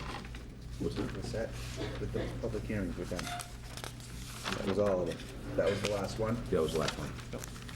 All right, so at this time, I would actually entertain a motion for a 5-minute recess. Second. All in favor? Aye. Thank you, we are recessed until 8:38. Counselor Dolan.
Wondering why you're getting something. Want to make a copy of it? Do you have anything that you're voting on the committee tonight? Oh, all right. I have- Then I'll I let it do. go. Because I was like, because my husband's like. No, I mean, just, no, it's Thanksgiving plan? I'm my, like, yeah, I'm like.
Us to do that? No, Virginia did. Yes. Oh. Call the council back to order at 8:46 PM. And we will go on to the reading of the mayor's communication. February 20th, 2018, dear municipal councilors, it has come to my attention that the following appointments were not sworn in within the appropriate time. Therefore, I respectfully resubmit for confirmation by your honorable body the following appointments. Brad Goldstein, Cultural Council, term of 2 years, expires February 2020. Seth Hodge, Council on Human Rights, 3 years, expires February 2021. Donovan Riley, Youth Commission, 2 years, expires February 2020. Kurt Wheaton, Council on Aging, 4 years, February 2022. And Scott Jones, Solid Waste Advisory Committee, 3 years, February 2021. Personnel and Human Services Committee, please. For your information, I regret to inform your honorable body we have received the resignation of Susan French from the Council on Substance Abuse Prevention. Please join me in thanking Ms. French for her service to the city. For your information, I regret to inform your honorable body we have received the resignation of Ty Waterman from the Council on Human Rights. Please join me in thanking Mr. Waterman for his service to the city. Thank you. Thanks, Si. Thank you, Ty. I respectfully submit a communication from Director of Veteran Services, Ken Badicher, regarding the donation of Stop and Shop gift certificates from Larry Qualia totaling $50. In accordance with Section 1-12 of the revised ordinances of the City of Attleboro, I hereby request your honorable body to accept this generous donation to the City of Attleboro. Copies in your packets. City Property and Claims Committee, please. I respectfully submit a communication from Director of Veterans Agents, from Director of Veterans Services, Ken Badicher, regarding the donation of Stop and Shop gift certificates from the American Legion Post 20 totaling $300. In accordance with Section 1-12 of the revised ordinances of the City of Attleboro, I hereby request your honorable body to accept this generous donation to the City of Attleboro. Copies in your City Property and Claims, please. I respectfully submit a communication from Superintendent of Wastewater Thomas Hayes regarding the need for funds to upgrade the software used to remotely access sewer tie sheets and to also convert all existing files. Therefore, I hereby request your honorable body transfer $8,000 from account Wastewater Enterprise Fund, Reserve Fund for Transfer, to account Wastewater Enterprise Fund, Maintenance of Software. Copies in your packets. Public Works Committee, please. I respectfully submit for confirmation by your honorable body the appointment of Courtney Wunschel to fill a 3-year term of Superintendent of Water, term to expire February 2021. Ms. Wunschel was offered the position with the City of Attleboro November 16, 2018, with a start date of November 19, 2018, under a temporary 90-day appointment in accordance with Section 3-3B of the Attleboro Home Rule Charter. Copies in your packets. Personnel and Human Services Committee, please. For your information, I invite your honorable body and our residents to review the sanitary survey report recently issued by the Massachusetts Department of Environmental Protection for the Attleboro Water Department. This report can be found on the city's website. A sanitary survey is an on-site review of the water sources, facilities, equipment, operation, and maintenance of a public water system for the purpose of evaluating the adequacy of such source, facilities, equipment, operation, and maintenance for producing and distributing safe drinking water. In addition to receiving an adequate capacity rating, our water department received outstanding comments relating to the condition and operation of the plants in this report. According to the report, the 2 treatment plants were immaculately clean and neat. The chemical treatment areas, chemical injection points, workshops, and garage areas were remarkably well maintained. Moreover, the SCADA controls, testing protocols, logs, and treatment forms were reviewed for both plants. The organization of equipment and records was impressive. I know you will join me in congratulating Acting Superintendent Courtney Wunschel and her entire staff for the hard work and dedication required to receive this rating and comments from Mass DEP. I respectfully submit a communication from Chief of Police Kyle P. Hegney regarding the need for funds to replace the access control management system. The current electronic key fob access system, which controls the evidence room, property room, temporary evidence room, and the detective office, has failed and is no longer serviceable. A contingency of $1,000 has been added to the quote obtained to replace this system. Therefore, I hereby request your honorable body to transfer $15,860.39 from account Citywide Reserve Fund for transfer to account Police Security Systems. Upon transfer, the available balance in Reserve Fund for transfer will be $271,212.88. Copies in your packets. Public Safety and Emergency Management Committee, please. I respectfully submit a communication from the Director of Planning and Development, Gary Arazian, regarding a $500,000 grant from the Commonwealth's Executive Office of Energy and Environmental Affairs, EOEAA, Dam and Seawall Fund Program, relative to the Dodgeville Pond Dam renovations Phase 1B construction project. In accordance with Chapter 1, Section 12 of the revised ordinances of the City of Attleboro, I hereby request your honorable body to approve expending such funds and any future grant amendments. Copies in your packets. Capital Improvements and City Development Committee, please. I respectfully submit a communication from Director of Planning and Development, Gary Arazian, regarding a $18,000 grant from the Massachusetts Emergency Management Agency, or MEMA, to help fund, in part, the update of the city's pre-disaster hazard mitigation plan. In accordance with Chapter 1, Section 12 of the revised ordinances of the City of Attleboro, I hereby request your honorable body to approve expending such funds and any future grant amendments. Additionally, there is a $6,000 local match requirement for this grant. Therefore, I hereby request your honorable body to appropriate $6,000 from account undesignated fund balance, free cash, general government, to fund hazard mitigation plan update. Public Safety Emergency Management, please. I respectfully submit a communication from Personnel Director Owen Bebo regarding the executed memorandum of agreement with the Attleboro Crossing Guards Association, which amends the current collective bargaining agreement to meet the upcoming changes in the minimum wage rate. It is anticipated that current funding levels within the budget should be sufficient to cover this increase. Copies in your packets. Personnel and Human Services Committee, please. I respectfully submit a communication from Legal Secretary Allison Wood regarding a vehicle that the Water Department would like to declare surplus, and hereby respectfully request your honorable body to declare the following as surplus for resale value and available for disposition. Copies in your packets. It is a 1987 GMC 3500 dump. VIN numbers 1GD-GR34J8HS514022. With 72,428 miles, it is in poor condition. City Property and Claims Committee, please. And I respectfully submit for confirmation by your honorable body the appointment of Ellen Parker, 65 Norgate Road, to the Council on Human Rights. Term to expire February 2021. Copies in your packets. Personnel and Human Services Committee. Sincerely, Paul Haru, Mayor. Thank you. Moving right along to other communities.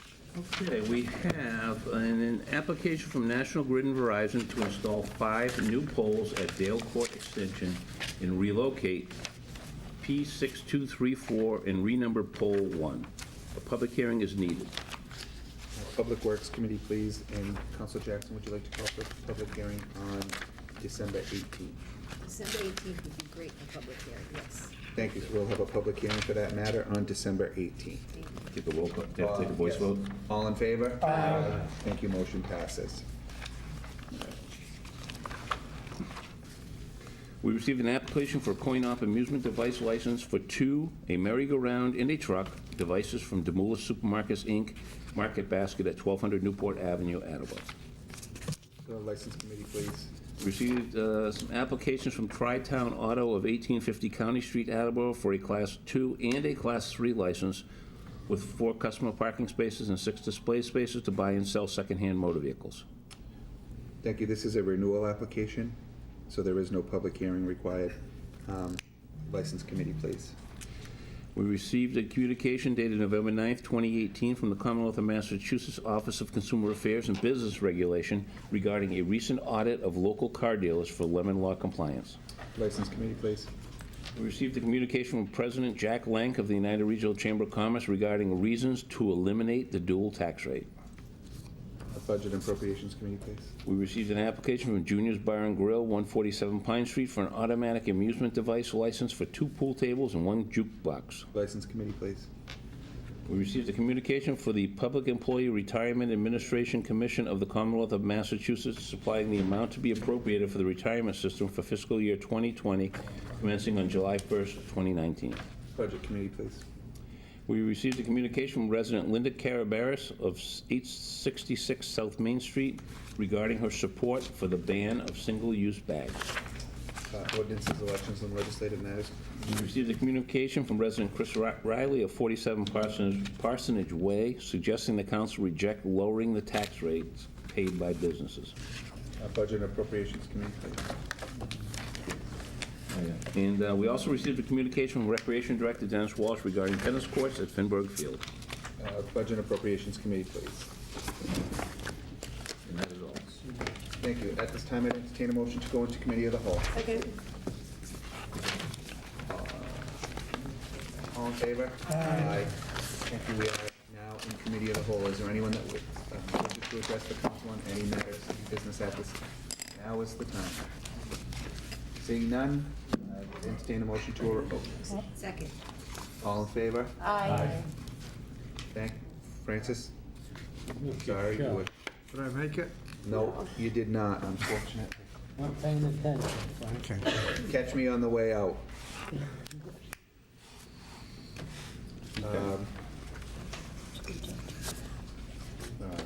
Reconsideration. At this time, I'm going to recognize Vice President Parika for the reconsideration that was filed last week. Thank you very much, President Cooper. I move to reconsider the vote of November 13th, 2018, relative to the request of the mayor to waive the following permanent application fees related to the construction associated with the Attleboro High School project, including building, general, electrical, mechanical permits, fire protection, sprinkler alarm permit, low voltage, water and sewer, dumpster, street opening, fuel storage, sewer connections, curb cuts, Conservation Commission application fees, local wetlands protection ordinance, wetlands construction, notice of intent filed with the Conservation Commission, wetlands crossings, notice of intent filed with the Conservation Commission, public waterworks, utility potable water cross connection, sheet metal, temporary heating, sheet metal permit, temporary cooling, sheet metal, major site plan review application with the planning board, various special permits and variances with the zoning board of appeals, i.e. earth removal, height of building, and so forth. Second.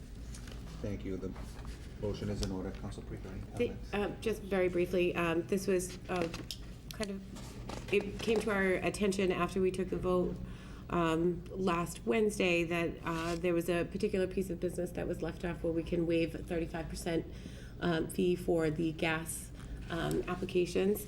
And the simplest way to remedy this concern was for me to file a vote of reconsideration on behalf of Councilor Conti so that we can bring that back, and won't require us to have a public hearing and things like that. And it's a great way to, or a more direct route to have this issue resolved in a speedy and timely and affordable manner. Thank you. I'm just going to add that it was omitted. It was mentioned, but it was omitted from the official vote. So this is to fix that. And any other questions or comments? Hearing none, this requires a voice vote. All in favor? Aye. Opposed? Thank you. Motion passes. 10-0. We will go back to, I'm actually going to refer that matter to capital improvements and city development. And Council Conti will bring that forward when we get to his committee report. And now, we'll move to committee reports and Council Jackson. And we can have Mr. Waterman can come back.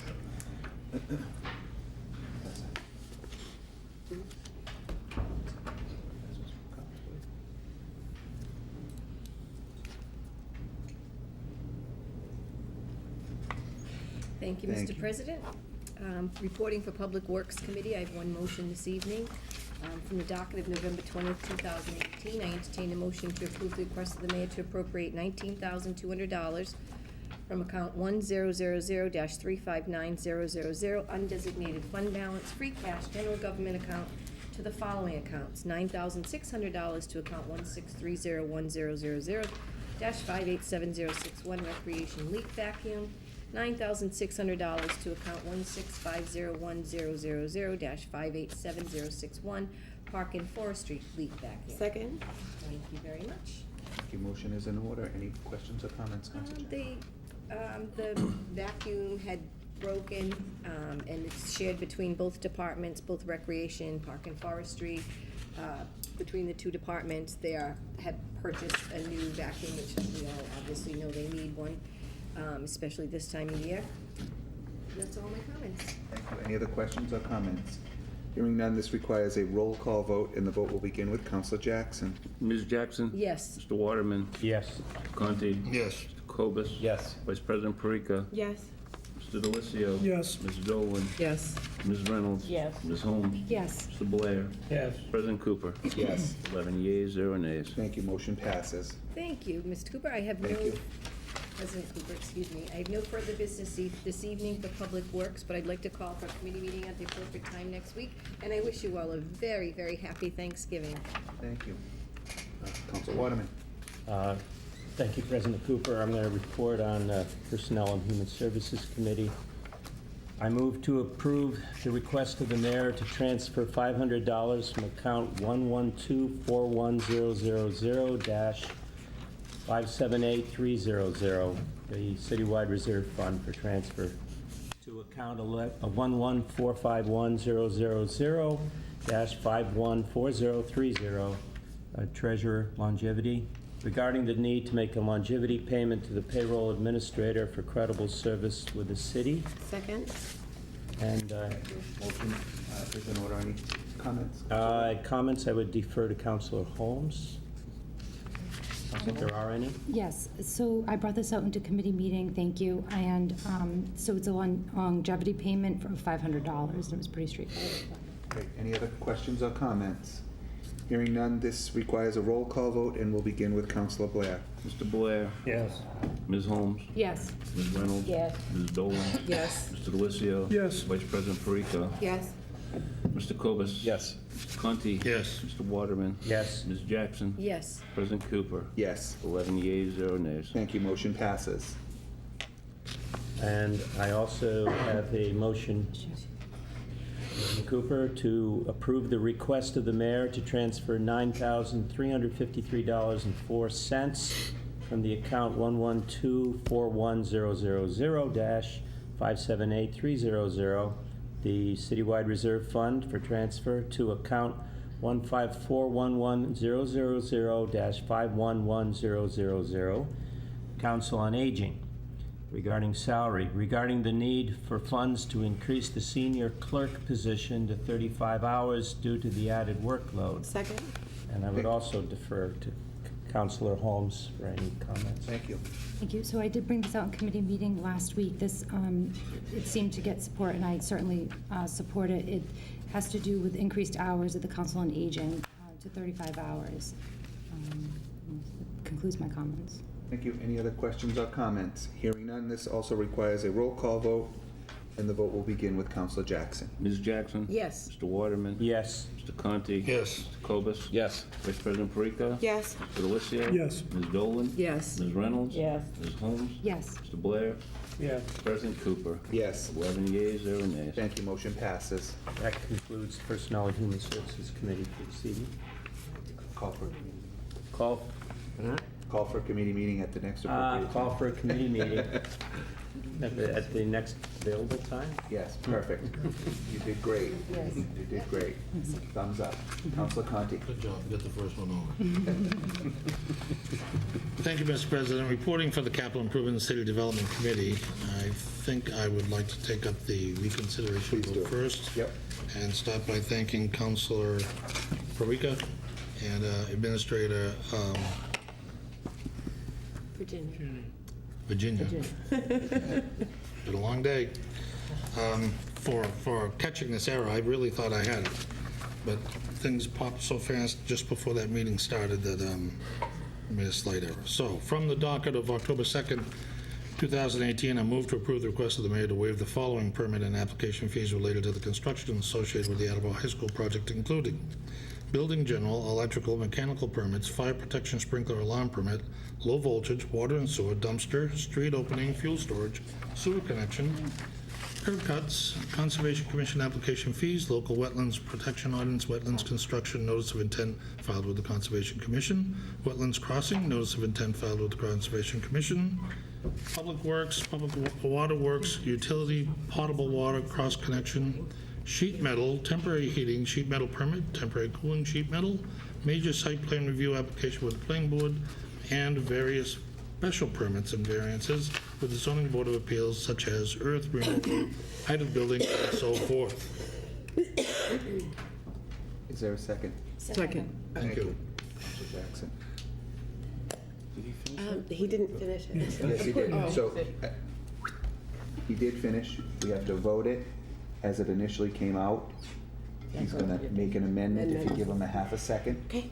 He's gonna make an amendment to add the pieces that he missed.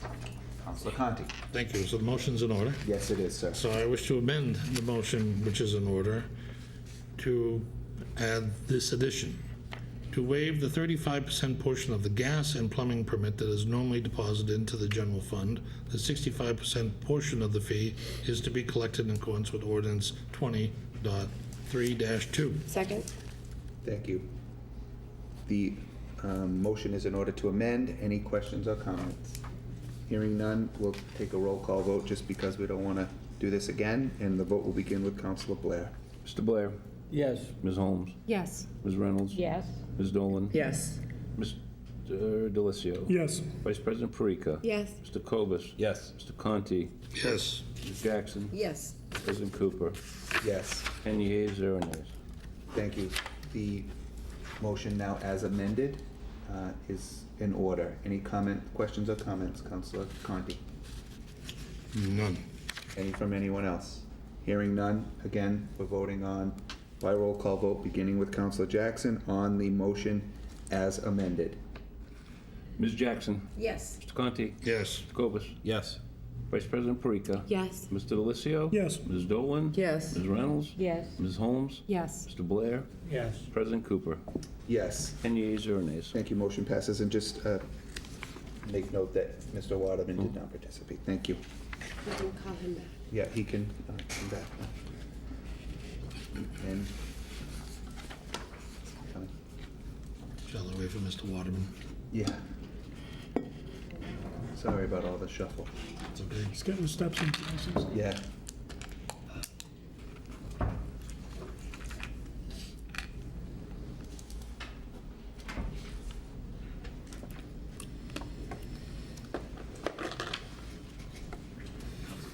Thank you, Mr. President. From the docket of November 20th, 2018, I move to approve the request of the mayor to appropriate $60,625.89 from account 1000-35900 undesignated fund balance free cash general government to account 1124100-578020 citywide previous year's bill relative to an invoice from the EPA for costs which were incurred between May 1st, 2017 and April 30th, 2018. Second. Thank you. Motion is in order. Council Conti. Yes, Mr. President. To the public and my fellow councilors, this is a large bill, $60,625.89, but it is a very favorable expense compared to the expenses that we would have on a SPAC landfill had we not an agreement with the Environmental Protection Agency to execute the engineering, which is highly confidential, and even my examination of the bills and invoices revealed little detail other than the fact that this is for time. This is engineering time for their deliberations, and I guess that's the best way I can put it. I highly recommend the passage, and that concludes my comments. Thank you. Any questions or comments? Hearing none, this requires a roll call vote, and we'll begin with Council Blair. Mr. Blair? Yes. Ms. Holmes? Yes. Ms. Reynolds? Yes. Ms. Dolan? Yes. Mr. Delissio? Yes. Vice President Parika? Yes. Mr. Cobus? Yes. Mr. Conti? Yes. Mr. Waterman? Yes. Ms. Jackson? Yes. President Cooper? Yes. 11 yeas, 0 nays. Thank you. Motion passes. Thank you, Mr. President. From the docket of November 20th, 2018, I move to approve the request of the mayor to appropriate $12,725 from account 6100-35900 Water Enterprise Fund retained earnings to Fund 3330 Deanville Road regarding the need for funds for additional design work relative to the replacement of the Deanville Road water main. Second. Thank you. Motion is in order. Mr. President, this $12,725 is engineering time for the design work of the debate that's still going on between the Massachusetts Department of Environmental Protection and the Environmental Protection Agency of whether or not the water main, which extends underneath Interstate 95, needs to be one continuous sleeve or not. So we don't know what the end route is going to be, but we got to pay him $12,750 to figure it out. And I highly encourage my councilors to endorse this, as the Deanville Road project has been bad for a long time. We've lost a lot of potable water in that site. As we all know, the water department is capable, and the wastewater department, are capable of burning through a tremendous amount of money in a very short period of time, and this one is being taken proper steps to be resolved correctly. And that concludes my comments. Thank you. Any other questions or comments? Hearing none, this requires a roll call vote, and the vote will begin with Councilor Jackson. Ms. Jackson? Yes. Mr. Waterman? Yes. Conti? Yes. Cobus? Yes. Vice President Parika? Yes. Mr. Delissio? Yes. Ms. Dolan? Yes. Ms. Reynolds? Yes. Ms. Holmes? Yes. Mr. Blair? Yes. President Cooper? Yes. 11 yeas, 0 nays. Thank you. Motion passes. Thank you, Mr. President. I'm looking at my last motion. Are you looking at it with me?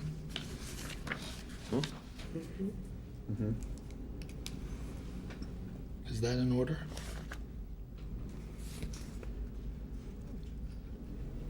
Let's put it out anyway.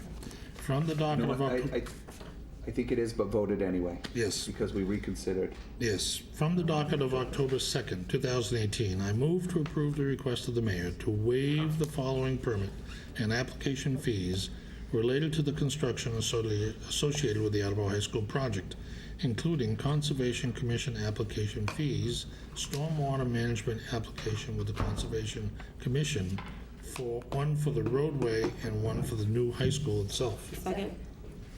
Thank you. Motion is in order. As much as I would love to see the Conservation Commission budget expanded for them to be able to do things like buy land, it does not make sense for us to take it out of the school construction project to put it in the Conservation Commission. It's robbing Peter to pay Paul. It's actually, I think, bad budget planning. So I'm going to highly recommend my councils approve this measure, and that concludes my comments. Any other questions or comments? Hearing none, this requires a roll call vote. We'll begin with Councilor Blair. Mr. Blair? Yes. Ms. Holmes? Yes. Ms. Reynolds? Yes. Ms. Dolan? Yes. Mr. Delissio? Yes. Vice President Parika? Yes. Mr. Cobus? Yes. Conti? Yes. Ms. Jackson? Yes. President Cooper? Yes. 10 yeas, 0 nays. Thank you. Motion passes. Thank you, Mr. President. That concludes the business the Capital Improvements and City Development Committee has to bring before the council this evening. We look forward to a meeting at the next appropriate time. Great. Thank you very much. Council Cobus. I don't have any business for the Zoning and Land Use Committee. Call for a committee meeting at the next appropriate time. Thank you. Vice President Preet. Thank you. Reporting for traffic and transportation, I have no business this evening and call for committee meeting at the next Mr. Delissio. Thank you, President Cooper. Reporting for budget and appropriations. From the docket of November 20th, 2018, I move to approve the request of the mayor to appropriate $748,850.28 from account undesignated fund balance, free cash, general government, to account citywide stabilization fund in order to return these funds previously appropriated from the stabilization fund in order to cover a portion of the fiscal 2018 snow deficit. Second. Thank you. Motion is in order. Councilor Delissio. We discussed this last week. This is just to put the money from the snow back into the budget that we used last year. We can deficit spend for snow. When the free cash came in, we pay it back. This is a living in New England of regular occurrence. Thank you. Any other questions or comments? Hearing none, this requires a roll call vote, and we'll begin with Councilor Jackson. Ms. Jackson? Yes. Mr. Waterman? Yes. Mr. Conti? Yes. Cobus? Yes. Vice President Perica? Yes. Mr. Delissio? Yes. Ms. Dolan? Yes. Ms. Reynolds? Yes. Ms. Holmes? Yes. Mr. Blair? Yes. President Cooper? Yes. 11 yeas, 0 nays. Thank you. Motion passes. Thank you. From the docket of November 20th, 2018, I move to approve the request of the mayor to appropriate $282,000 from account undesignated fund balance, free cash, general government, to account citywide stabilization fund relative to the goals of the cash reserve policy to one, establish a target balance for the city stabilization fund, 2, develop a schedule of annual appropriations designated to gradually reach and sustain the target balance for the city's stabilization fund over time. Second. Thank you. Motion is in order. Councilor Delissio. It's pretty self-explanatory. Any other questions or comments? Hearing none, do you have a question, Pete? No. This requires a roll call vote. We'll begin with Councilor Blair. Mr. Blair? Yes. Ms. Holmes? Yes. Ms. Reynolds? Yes. Ms. Dolan? Yes. Mr. Delissio? Yes.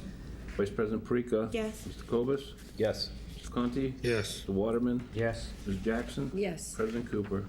Yes. 11 yeas, 0 nays. Thank you. Motion passes.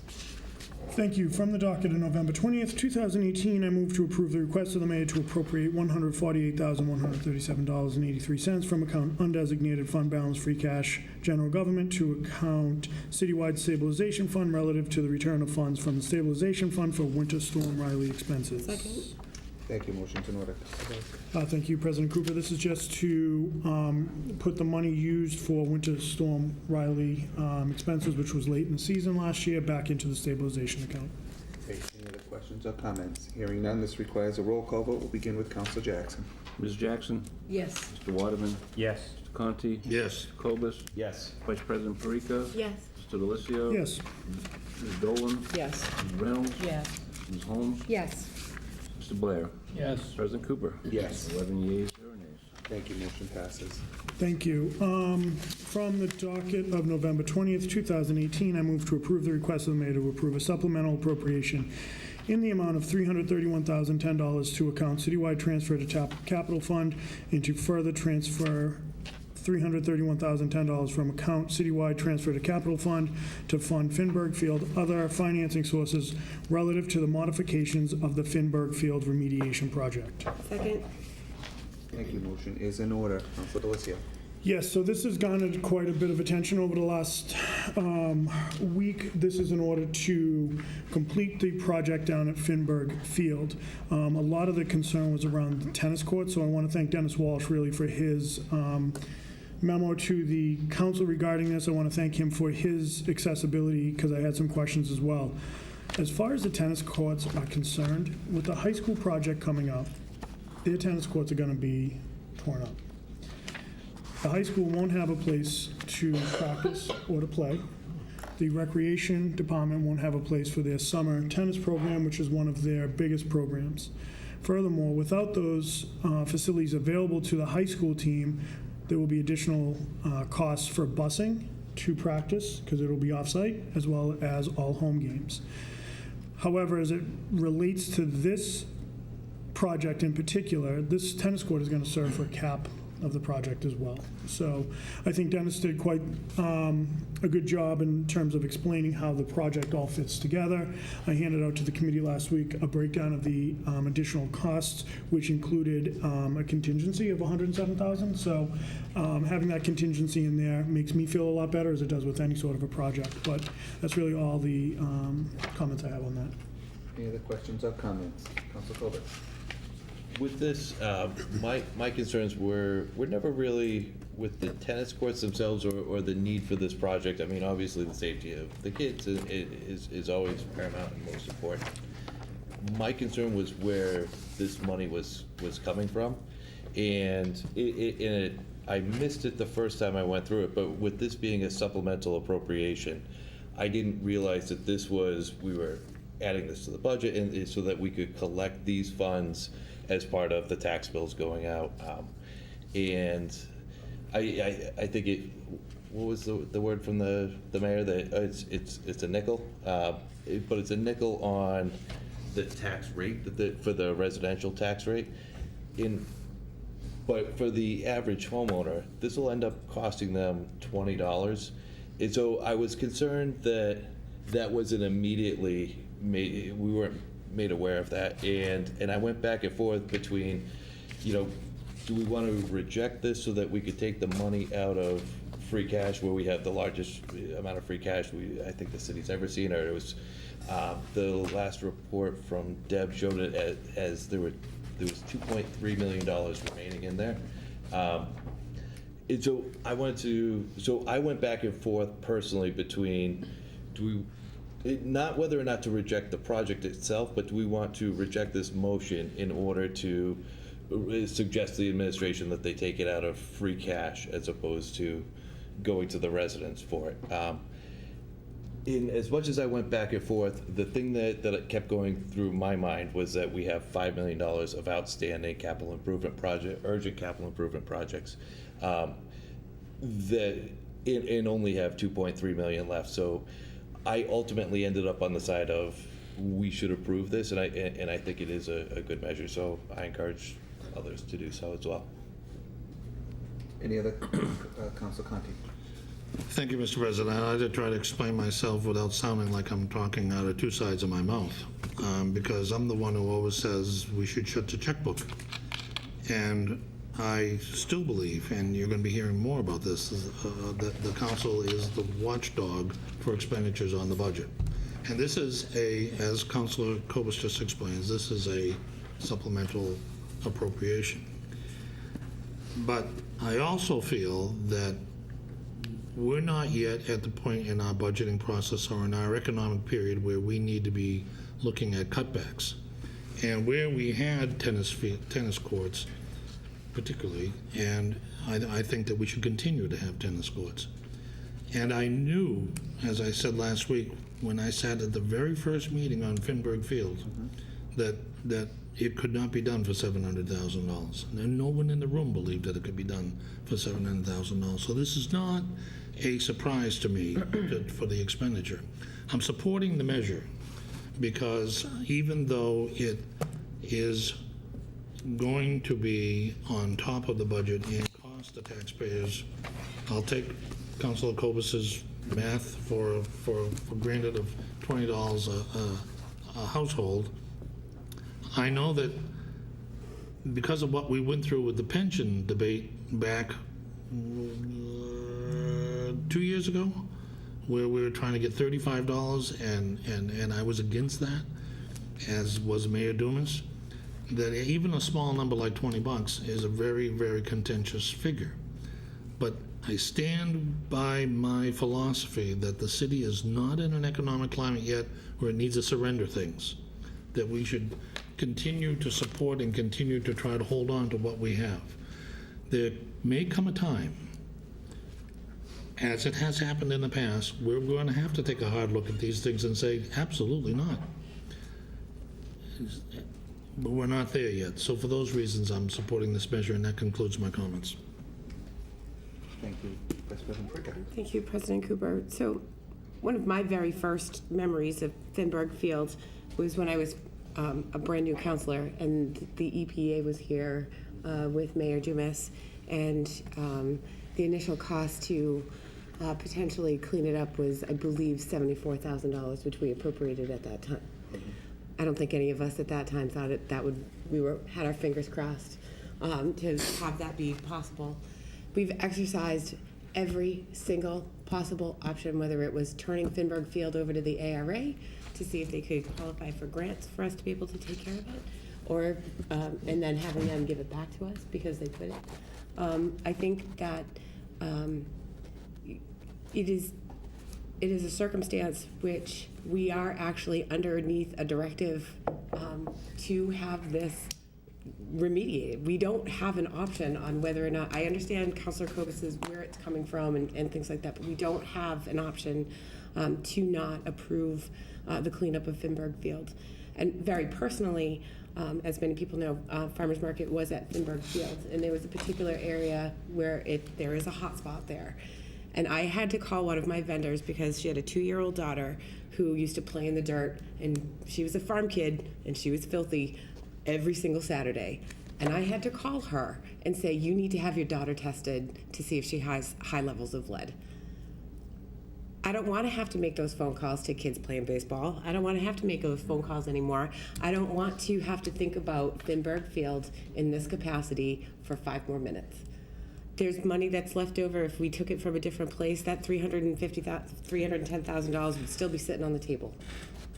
So we either take that money and spend it in an appropriate fashion that benefits the entire community, or we mess around with it a little bit more and delay the project even longer. It's just not feasible. It needs to be voted, it needs to be taken care of, and I fully support this measure. And if I could add, I think it's important that we note that this $331,010 is not for the tennis courts. So I think that's gotten lost in some of this. And it's also important to note that this has to be capped anyway. So we have an opportunity where we have something such as these tennis courts that are in the capital improvements book, I believe, looking somewhere around $200,000 to $300,000. We're in a situation where we can get something off that book that we're always talking about at half the cost of what it would have done, while serving the other purpose of capping this off and completing this project that has been, I remember when my son Ryan was playing Little League. We were at Finberg Field, and there were games going on all the time. This is something that's critical to the youth and the recreation of the city, and I think that we just have to figure it out, and we have the opportunity now to put the cap on it, figuratively and literally. We need to do it, and we need to get this thing done. Thank you. Any other questions or comments? Just a comment. I'm more than in favor of this, and I thank Dennis for his explanation. I talked to him personally on this. It's that $20 per taxpayer that you come up with, Mr. Coburn? It's 5 cents, if I may. Yeah. It's 5 cents on the rate, and then for the average homeowner, it would That's already figured in with what we've talked about. Yes, but if we reject this, that number goes down. Well, the amount of money I know. I only took basic math. You probably took calculus, so you're way ahead of me. But I'm not too overly concerned with your figures. Thank you. Any other questions or comments?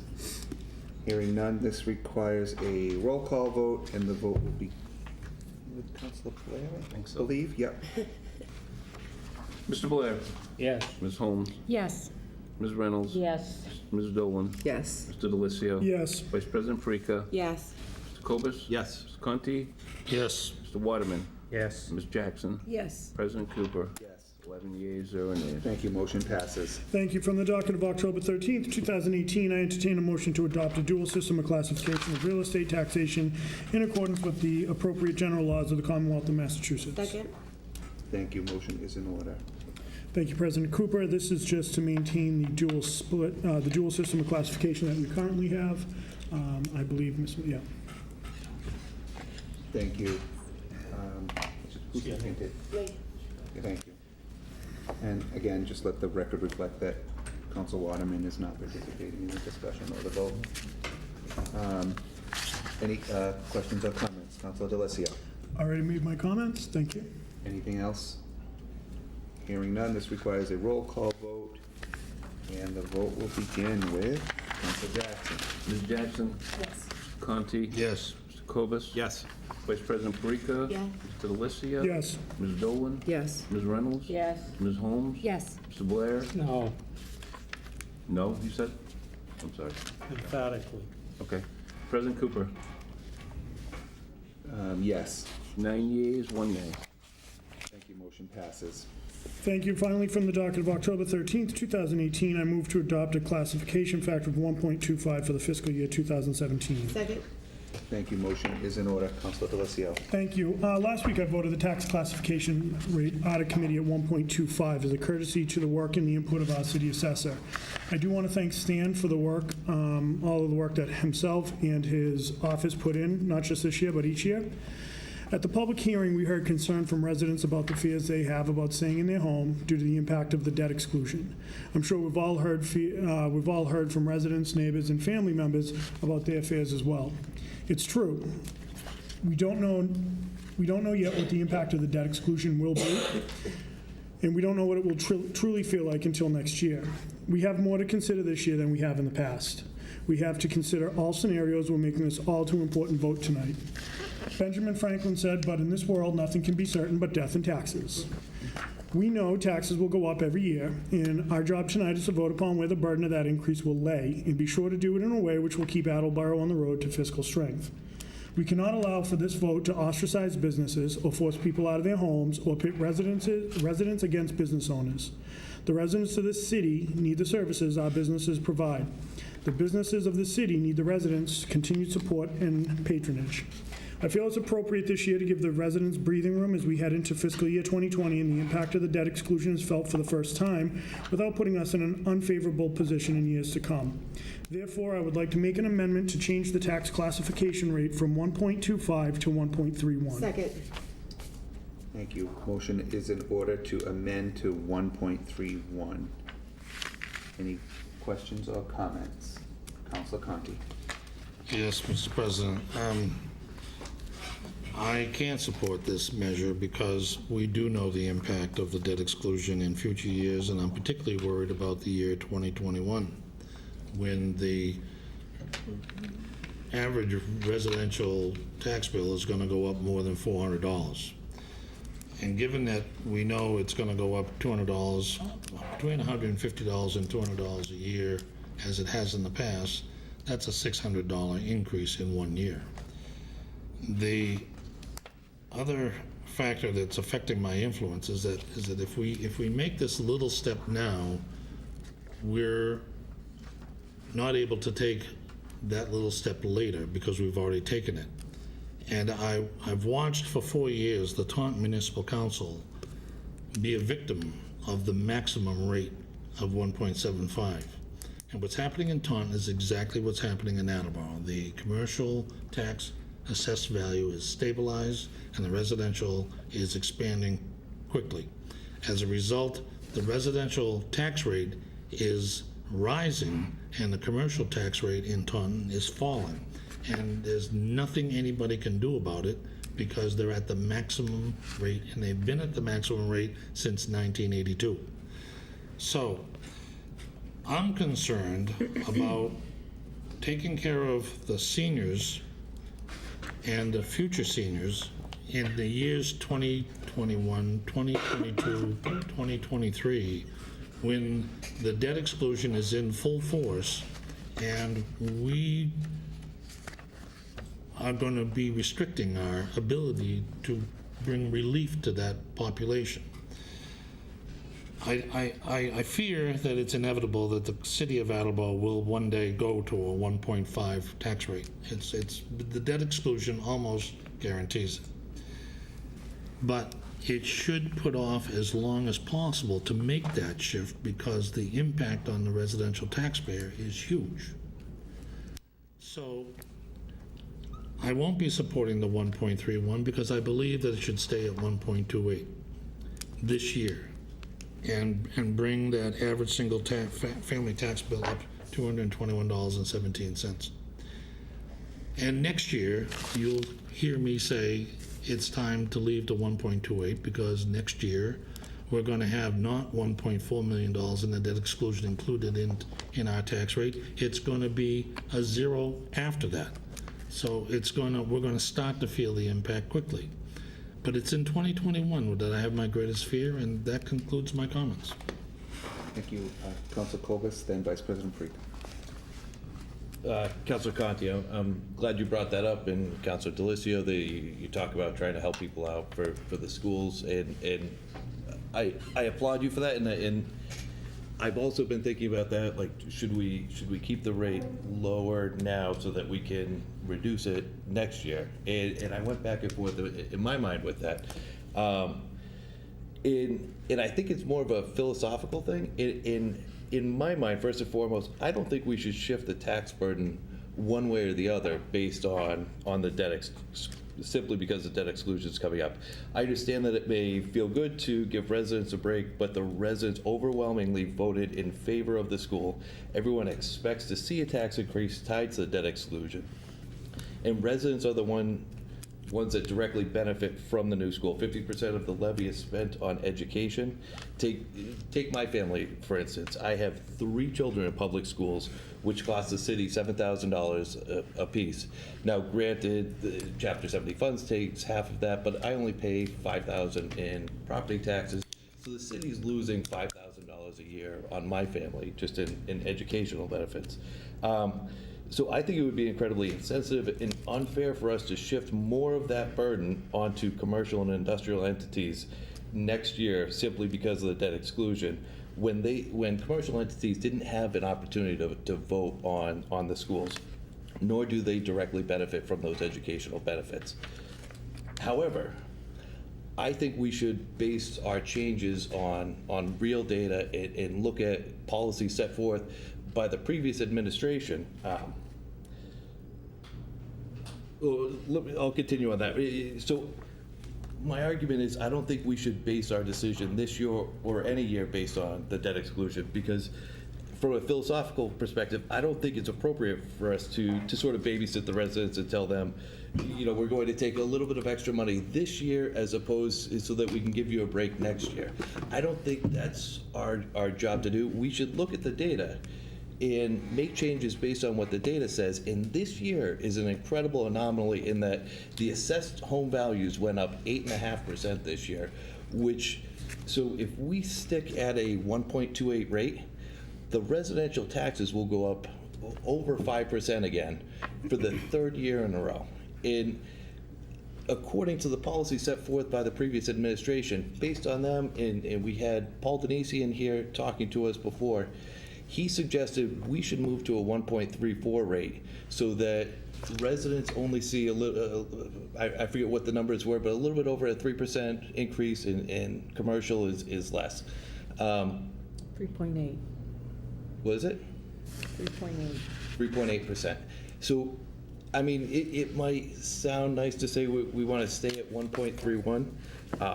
And on the surface, it does sound like a good idea, but it would, like I said, represent the 3rd year in a row that this council has raised taxes on residents by approximately 5%.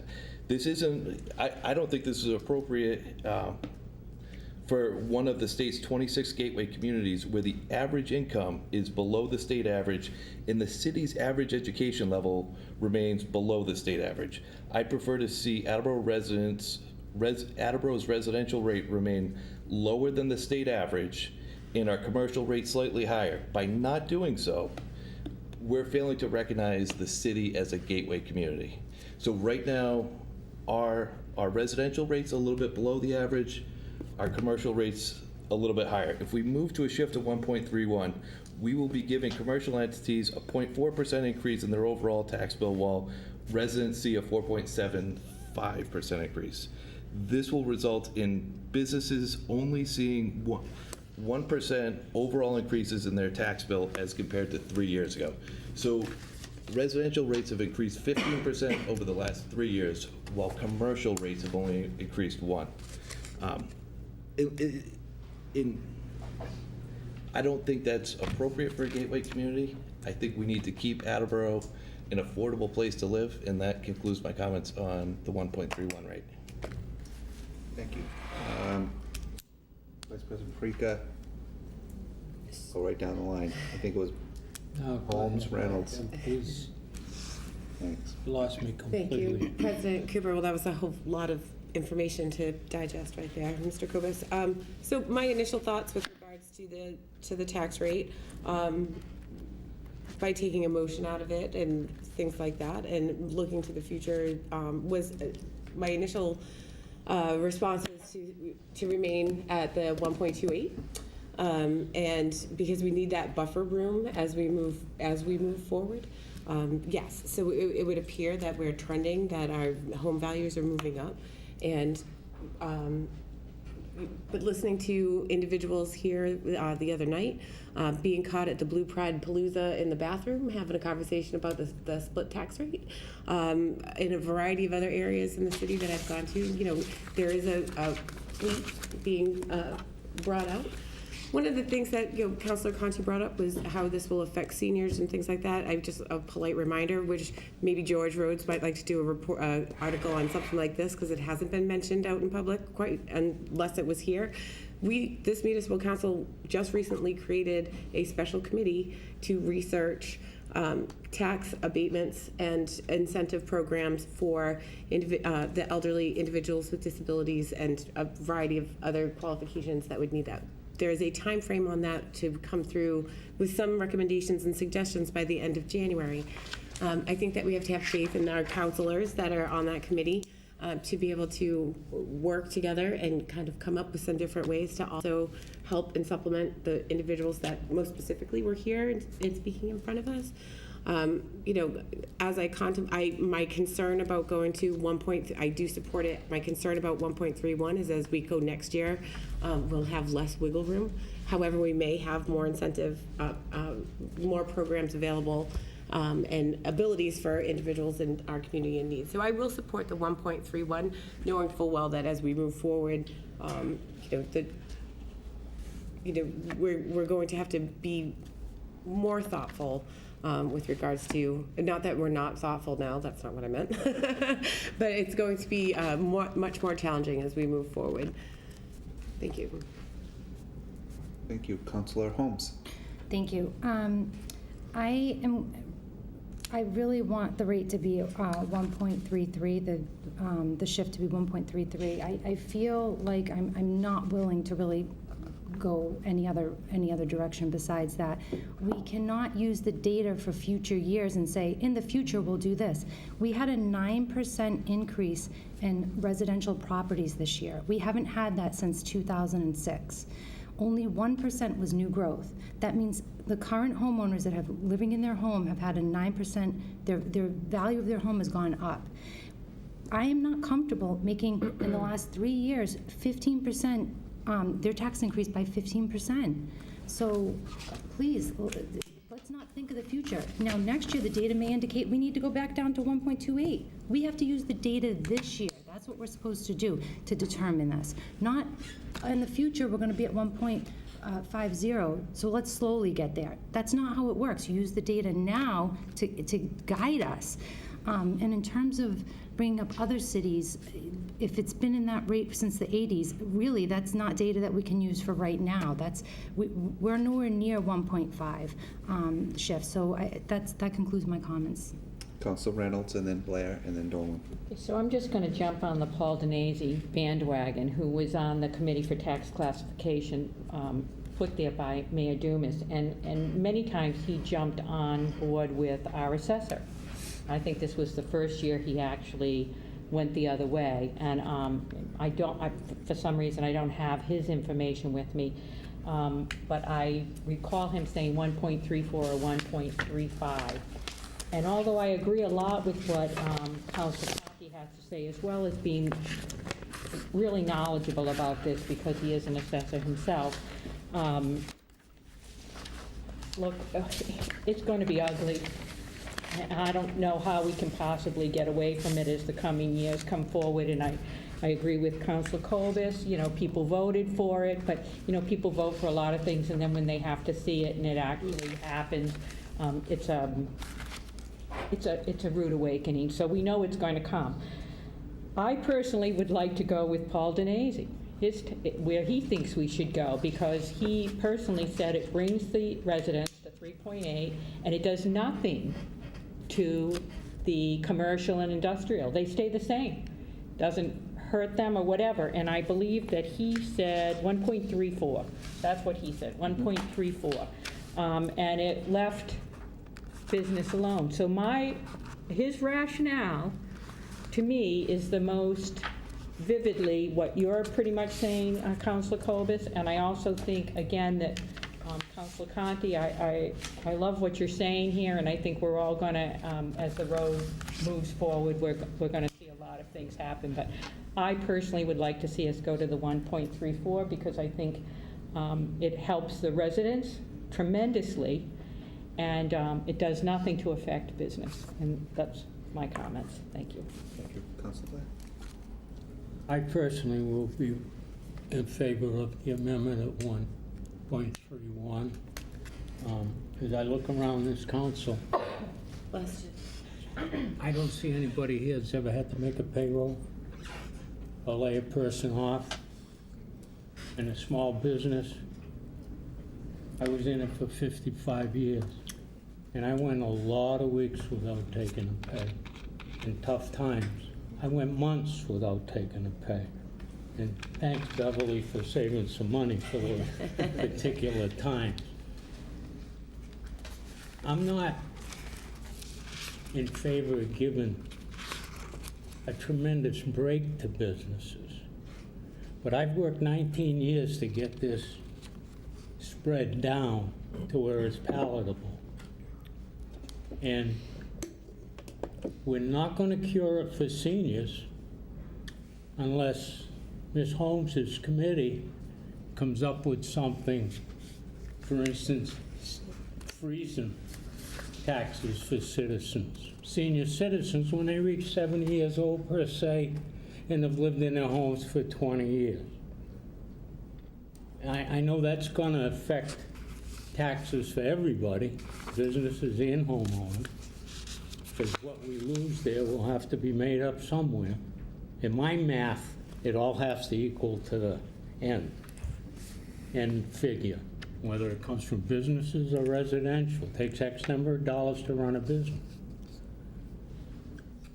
I think Jay's 1.31, I'd like to see it go to 1.25, but I've stopped fighting that. And I think the 131 is a good compromise for this year. I think it's a compromise. Give us a year, the new councilors that are on, give them a year to look at all the facts, get through the smoke and mirrors, and realize that residential taxes are going up for these homes because we're a great place to live. Richard, houses that were selling for $175 are now going for $260, $270. And that's not because the house got any better. It's that Attleboro got a better place to live. These people are moving here and driving the prices up, and that's where the increase to the residents is coming from. They're buying $600,000, $700,000 houses. A house goes on the market for $250,000. It's gone in a week. We've got a great city here, and that's why our residential assessments have gone up. And I feel bad for the seniors. I'm one of them. I'm the oldest one here, and I'm one of them. I work on a fixed income now. I don't know how my wife gets around it, but it's getting tough.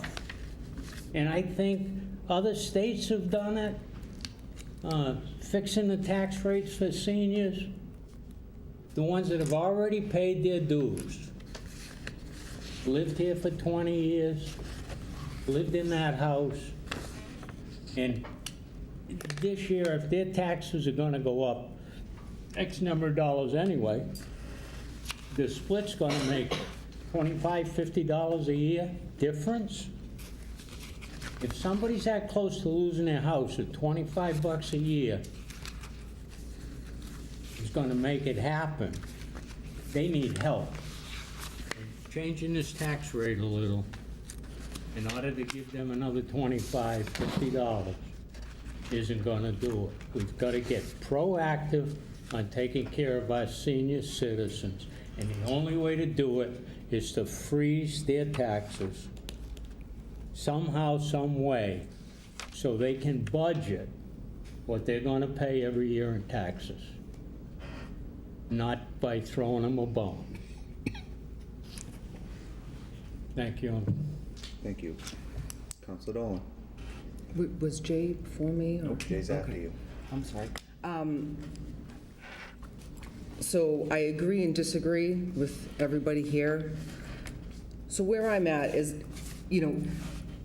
first, we can't be laser focused on the 1.25, 1.28, because that changes. Like 1.28 this year isn't the same as 1.28 4 years ago or 2 years from now. Like we always say, what do we say here? Moving target. Everything's a moving target for us.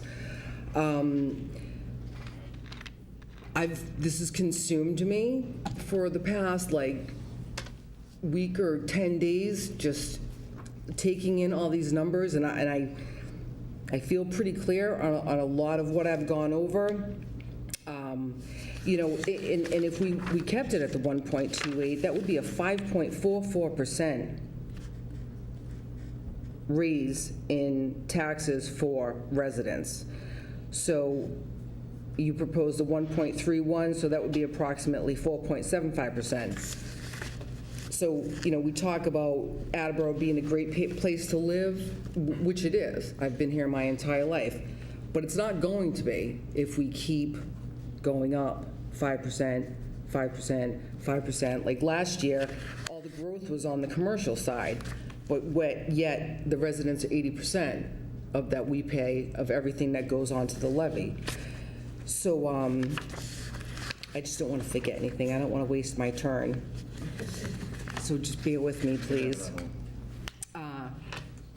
So again, taxes for residents have gone up 15% over the past 3 years, And, when you talk about residents that if they can't handle $25, $50, and I get what you're saying, but it can be more than $25, $50.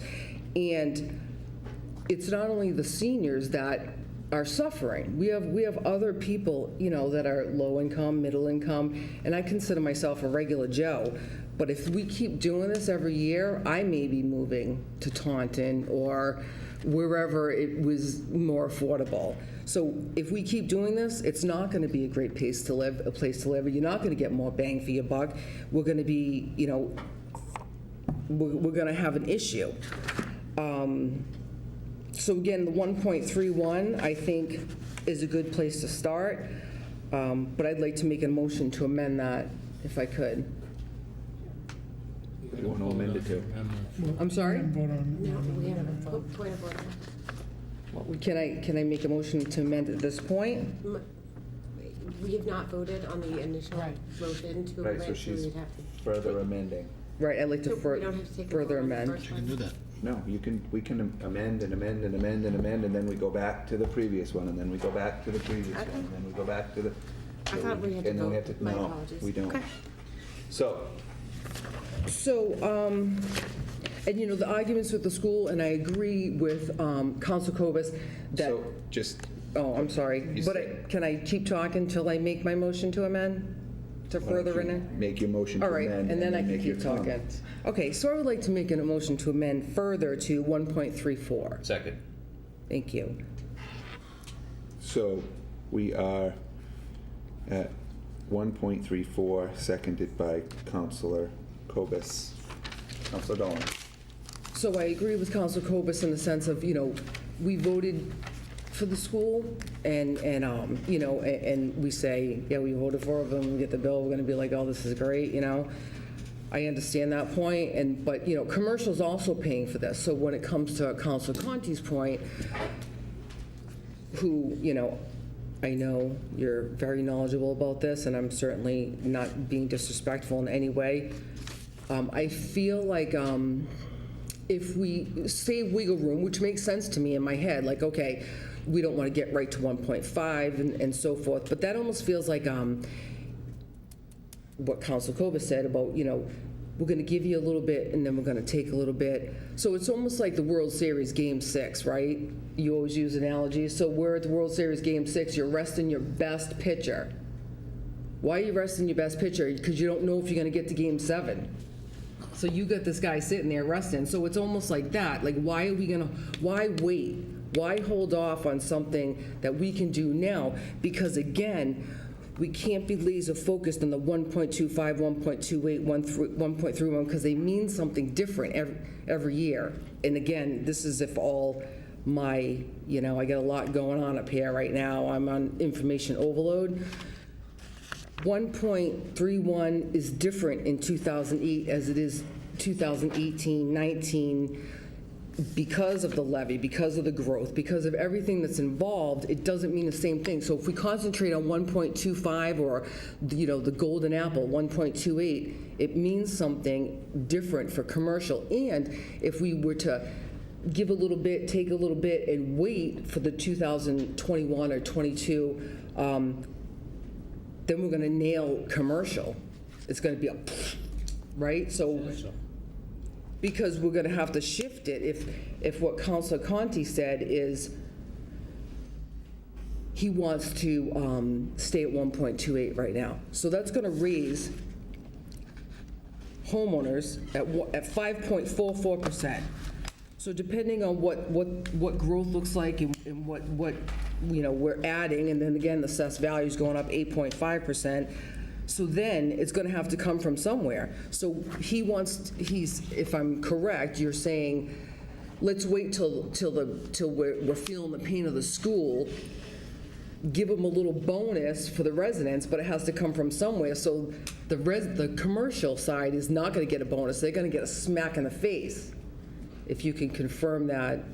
I do. Okay. So we don't want to do that. We don't want to hurt. We want to be business friendly. So we are moving in the right direction of making it less painful for most of us, because again, that'll be a smack in the face to commercial when we get to that point where all of a sudden, bang, we're giving the residents a huge break if we choose to do so at that point, with the whole moving target thing. And then commercial is going to be like, whoa, commercial who didn't get to vote on the school, commercial who doesn't use the school, although they believe they benefit because we have a better community with a better school and we have a better workforce and more people to shop at their stores and buy their wares. So I might be done. If you could just bear with me. I just want to make sure I get everything out that I worked so hard on. And again, when we use median price on the house and then average, when someone comes to buy a house in Attleboro, they're not looking at the median price. Hey, median price is $280. No, you're not going to pay $280 for, well, I mean, you can, but depending on what you're looking for. And again, commercial with the 1% versus the 15% on the residential side. And again, someone like me, if we keep at this, I'll be taxed out of my house. And I'm not rich, but I'm not, hurting by any means. So I'd like to see it at 1.34. And again, that's for this year. This is for this year. Next year could be a completely different story, because if you look back in 2006 where we had the assessed values go up 9.56%, that was before it bottomed out at negative 1.28. So next year could be a completely different story, and we could move it 5 points. I mean, not 5 points, but, like a full point or whatever the case may be. But again, we haven't seen the assessed value like this since 2008, excuse me. And then everything bottomed out after that. What was it, 6? 6. I'm sorry, I don't have a ruler. Anyway, that may conclude my comments. Any other comments on the amendment to 1.34? Councilor Delizio, then Kovitz. My comments will hold true for both. So first of all, this is far from feel good. let's be 100% about this. We're here to make tough decisions and to listen to our residents. I don't think it's fair that we're holding the debt exclusion over the head of this community, and that's not what this is about. That's not what my words of my statement was about. I think we can't be minimizing people's concerns because there's still 40% of the people who didn't vote for the debt exclusion, and we have to listen to them. My initial instinct, Council Conti, was to hold at the 1.28, and I think that's where a lot of your sentiments and a lot of the things you're saying, I think we're in agreement on that. I don't want to see this go back to a 1.5 or 1.75, but what we have this year, where I think with the 1.31, is a chance to give a little bit of breathing room this year before we go back and before everything else hits, which is what I meant when I said we have more to consider this year than we have in the past. We have to consider all scenarios when making this important vote. The problem with stats and numbers is you can use them and manipulate them any way you want to tell whatever story you want. So I feel what we're doing tonight is playing a lot of buzzword bingo, and we're not really saying a ton. I think the 1.31 is a good place to start. And when we're talking about the businesses, this year, earlier this term, we raised the personal property exemption back up to the $10,000. It's not like we're just saying to the businesses, you know what, you're going to foot all this bill. Because at the end of the day, the more we put on the businesses, and I agree with when Mr. Bowles was up here last week, businesses aren't leaving because of taxes. It impacts their ability, and they will find a way to pass it on to the consumer. That's true. That's no matter, whether it's taxes, fees, a fee's a tax, we all know this. But the more we continue to put on the business, what happens when those businesses leave? Where does that burden go? So we have to be cognizant of that, and we have to be strategic in the way that we approach. And yeah, we have dropped this thing dramatically over the last 6 to 8 years. And any kind of movement, either to lower it or to raise it, it's dangerous if we're doing it too high too quickly, or too low too quickly. And that concludes my comments. Thank you, Councilor Kovas. So I am supportive of the 1.34 rate. This aligns with the policy put forward by Paul Denisi, where we look to sort of minimize the fluctuations in the individual homeowners or commercial entities' tax bill that they actually see. That's the only thing that matters to residents and homeowners.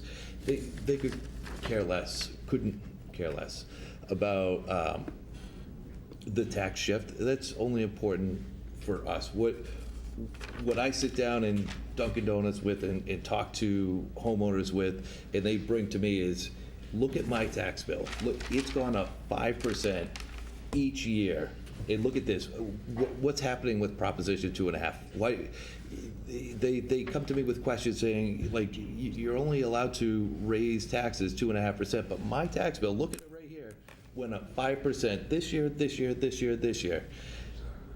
We can't keep doing that. We need to try to minimize some of those fluctuations. And by moving to a rate of 1.34, we keep the commercial tax rate. Actually, the commercial tax rate goes down a cent, and the commercial assessed values haven't increased. So the commercial entity, the gas station, the restaurant, the whatever, is going to pay their tax bill stays essentially exactly the same for what it was last year, and we reduce the impact on the residents at a 1.34 rate. So the residents' bills go up, I forget what the percentage is. What? 3.8. 3.8%. So we're not, that's still beyond the Proposition 2.5 increase. And that's all because the assessed values have increased so significantly this year, 8.5%. We haven't seen an increase in assessed values like that since 2006, right before the housing market dropped out from under it. So the whole point of that tax policy was to remove emotion from things, to look at things analytically and base our decision on that, so that we're not saying pitting commercial entities against homeowners and this, that, and the other thing. Remove all of that, or saying let's delay the increase this year or the decrease for residents this year, so we can do it next year, because next year it'll be better for the residents and we know what's best for them. we shouldn't be doing that. We should remove a motion and move to a rate of 1.34. And Councilor Blair, I appreciate when you talked about compromising, and last year, Councilor Pariki, you talked about let's meet in the middle, and last year we were at 1.31. The recommendation was to go to 1.25, and there was a lot of back and forth. It was like, oh, let's meet in the middle and go to 1.28. Well, last year, we saw an incredible increase in commercial new growth that resulted in over $600,000 of new levy that we had to collect from the residents and businesses. And by moving that rate from 1.31 to 1.28, we took that additional money that we needed to collect as part of the levy and distributed it amongst the residents. So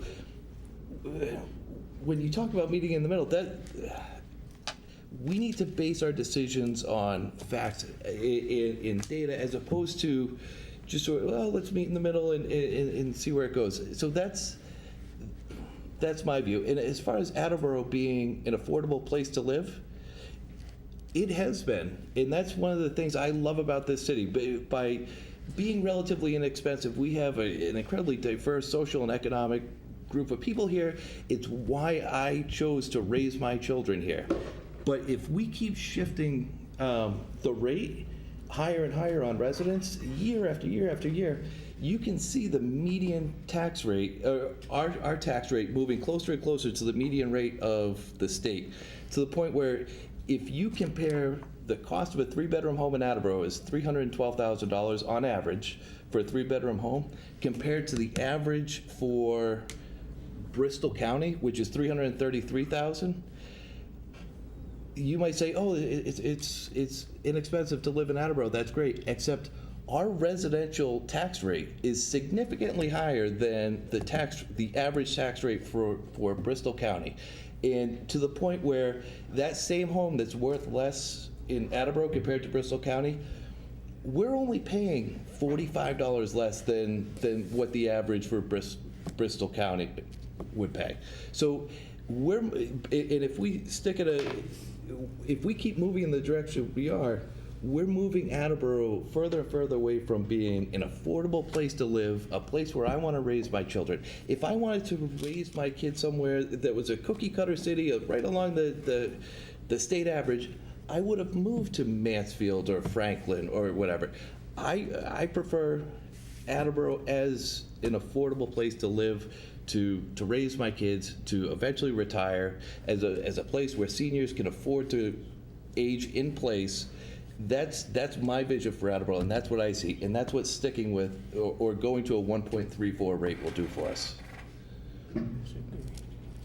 Councilor, does that? That concludes my comments. Councilor Dolan. Then Ryan. So, like I said, I've done a tremendous amount of research, and it wasn't on buzzword bingo, if that was meant for me. It was in general. Okay, so I'm throwing out a lot of buzzwords because I just learned them all in my tremendous amount of research. And from what I've seen, if we keep just thinking about that split number, 1.25, 1.28, it changes, it's variable. And next year, we might be going the other way. I mean, or the year out, it's a moving target. We can do what we please that makes sense for everybody. And even Councilor Conti agreed with me that the commercial side will get nailed later on. And now we're gonna, let's say we're all here, whatever year that comes up, 2022, 2021, let's say it's all the same people sitting right here. That's gonna kill us to make that decision, right? So if we wanna lessen it now, and then we're gonna have to be like, okay, well, here we are, we're at the peak of that school bill. We thought in our head, okay, we're gonna give these residents a break because we know that they just were hit with their highest bill for the schools this year. So then we're like, whoa, we're gonna look at that number for commercial and be like, we're not gonna be happy to do it. We're not gonna wanna do it, and nobody wants to do that. It would be better as a slow process, and it's not necessarily slow depending on the 1, 2, 5, 2, 6, 2, 7, 2, 8. it differs every year, from what I can see. So we may go the other way next year. We could go any way we want, wherever the numbers guide us, so that we don't kill commercial, we don't kill businesses, because nobody wants to do that, but nobody wants to do it to the residents either. So if we can go at the 1.34 where it doesn't change the businesses and it does help out a little bit on the resident side, I don't see why we would neglect to do that. And again, I guess that concludes my comments. Thank you, Council Reynolds. So I'm just going to be really brief. I said 1.34 at the beginning, partially for all the reasons everybody else is talking about it, but I firmly believe that when Paul Danese made his comments about it, he was strongly expressing why, and his why was that it helped the homeowner and it did not hurt business at all. They stayed the same. So in my line of thinking, as a city councilor, we are doing our best for both sides. And that, I believe, is what we're here to do. And so I stick with my proposal of the 1.34, the amendment to the 1.34, and I hope my fellow councilors will consider it as well. Vice President Parika. If I may, through the president to the chair of the budget committee, when you have had your conversations with Deb Gould with regards to this, I know that I had different conversations with her as well, as it pertains to FY19. She has had to make some predictions and calculations based on the tax rate. Do you have any idea how high she went? I know that I have sheets from her that went to 1.31, and it was a little, with what our projected financial needs are for next year. Is anything higher than 1.31 doable? It was my interpretation when I spoke with her. It was doable. That was really those- pushing the edges of what we as a city are capable of managing to manage the levy for next year. And that's the impression I received from her as well. I have the documents, I didn't bring them in. I can print them and get them out to everyone. But, yeah, I mean, she said that it's gonna make it tight, it's gonna make it a little more difficult if we go more than the 1.31.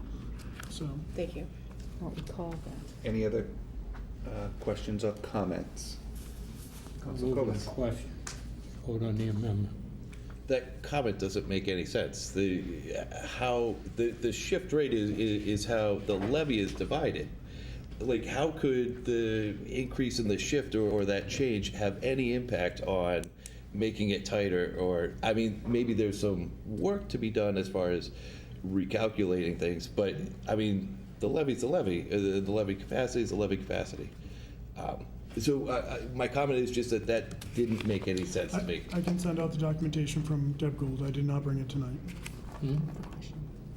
Sorry, No, it's I wasn't okay. able to, if I may, she was away last week, and I was supposed to pick it up, and I wasn't capable of doing that either. But during my lengthy discussions with her, as she's predicting what's happening moving forward on the cherry sheet and whatnot. But as Deb also says, if I may, the assessment and the taxes isn't her line of expertise. Compile this with what Stan has said, and I think that Stan refutes some of what Paul Danese says, and I think that's important to take into consideration as well. No offense to Mr. Danese, who we love to see this time of year every year. Mr. President, I make a motion, we move the question. Thank you. There is no more discussion. We'll move to this is to, let me flip back a page. This is on the amendment to go, seconded by Councilor Cobus, to go to 1.34. President, the motion to move the question needs to be voted on. It is going to be. Okay. Councilor Jackson, I believe. It's a roll call vote. Oh, Councilor Blair. Council Blair. This is to move the question. Yes. Mr. Blair, Yes. Ms. Holmes, Yes. Ms. Reynolds, No, Ms. Dolan, No. Mr. Delissio, Yes. Vice President Parika, Yes. Mr. Cobus, Yes. Mr. Conti, Yes. Ms. Jackson, Yes. President Cooper, Yes. 8 yeas, 2 nays. Thank you. Motion passes. So we are at 1.34. as amended, and that is the motion before us. Any discussion? No discussion, you could Yes. vote, don't you? No, so we voted, unless you're going to move it again. So this is the motion before us now is as amended to 1.34. What you moved was the amendment. Okay. So any discussion at the 1.34 rate? Councilor Blair? I'd like to move that question. That was what was just moved. No, what was moved was the amendment to 1.34. So the motion before us is as amended 1.34. So that, the motion to move passed, right? The motion to move passed, and now it is as amended at 1.34. You with me? So we're voting on the final motion. The motion as amended at from 1.25 Okay. to 1.34. Is everyone clear? Yes. Crystal? Yes. Clear? Wasn't it, I'm sorry, May, Yes, you may. wouldn't it be from 1.31 to 1.34? No, No. because it was never amended. We never voted the 1.31. It was You seconded, amended we to spoke about it. 1.31. It was seconded. We are now, as the motion as moved, as amended to 1.34 is the main motion before the council at this time. Any crystal clear? Any other questions or comments at 1.34? Can I get a procedural, I have a procedural question? Yes. If we don't approve this now, as amended at 1.34, what happens then? It's 1.28. No, 1.31. No, 1.25, is it? We're back to, One. No. back to, Point of order, it would be 1.25. wait a minute, wait a minute. So, we are amended at 1.34, right? Everybody's with me? Correct. If we say no, if that motion does not pass, we're back to 1.31, which was the previous amendment to the original motion of 1.25. Everybody got me? Got it. So we go back Everybody to got me? discussing Point of 1 point, Voted on 1.31. We did not vote on 1.31, That's what I just said. which was an amendment to 1.25. Further amended, 1.34, motion moved, motion passed to move. We're at 1.34 as amended with a 1.31 amendment looming out there if this motion does not pass. Crystal clear? Crystal. Crystal clear. Crystal clear. Okay. I think I heard Councilor Blair had a question. Did you have a question or? No, Okay. I moved the motion, we're gonna go, the next step is to vote on the 1.3. That's right, because you made a motion to move the question as Correct. amended at 1.34. Correct. That is what we are voting on. Is everybody clear? Here we go. The roll call vote. The vote will begin with Councilor Jackson. Ms. Jackson? Yes. Mr. Conti? No. Mr. Cobus? Yes. Vice President Parika? No. Mr. Delicio? No. Ms. Dolan? yes. Ms. Reynolds? Yes. Ms. Holmes? Yes. Mr. Blair? No. President Cooper? No. 5 yeas, 5 nays. Motion fails. We are back to the motion at 1.31. Let me just go back, I'm sorry.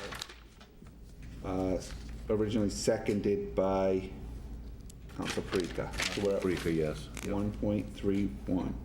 And Mr. Delicio amended it to 1.31. That's right. Okay. Second Parika, yep. Council Cobus. Move to further amend to 1.33. Second, Was that Sarah or Laura? Laura. Okay, so we have to vote to amend? Yes. It requires a roll call vote. Do we discuss the amendment now? Oh, Not if you get Yes. a motion to move it. So you had, she seconded. Well, that was to 131, move she the- seconded. the, Hold on. Hold on. It's all about me right now. We were back to 131, which was an amendment, right?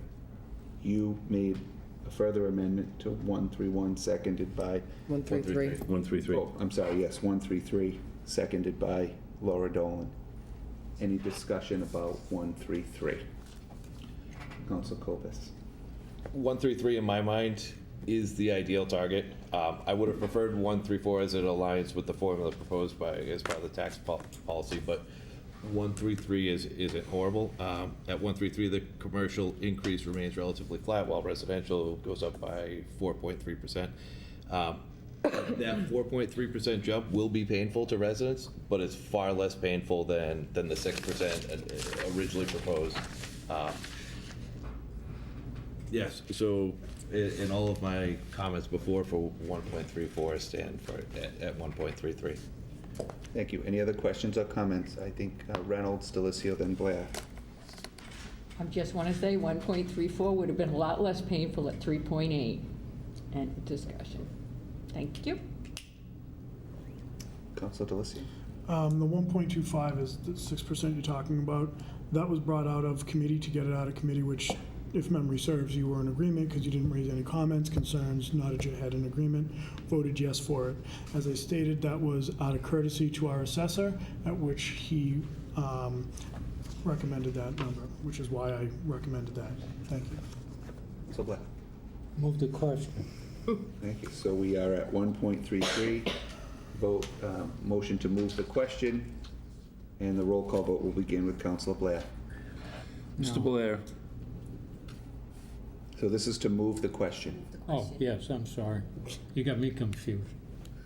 Ms. Holmes. Yes. Ms. Reynolds. Yes. Ms. Dolan. Yes. Mr. Delicio. Yes. Vice President Parika. Yes. Mr. Cobus. Yes. Mr. Conti. Yes. Ms. Jackson. Yes. President Cooper. Yes. 10 yeas, 0 nays. Thank you. Motion passes. As amended, we are at 1.33. Any other questions or comments or problems? We are all crystal clear what we are voting. Yes? Yes. Here we go. Hearing none, we'll have a roll call vote, beginning with Councilor Jackson. Ms. Jackson. Yes. Mr. Conti. No. Mr. Cobus. Yes. Vice President Parika. No. I'm sorry. No. Mr. Delicio. No. Ms. Dolan. Yes. Ms. Reynolds. Yes. Ms. Holmes. Yes. Mr. Blair. No. President Cooper. Yes. 6 yeas, 4 nays. Thank you. Motion passes. Thank you. That concludes the business for budget and appropriations. We'd like to wish everyone a happy Thanksgiving and call for a committee meeting at the next appropriate time. Gotta make sure I was at home.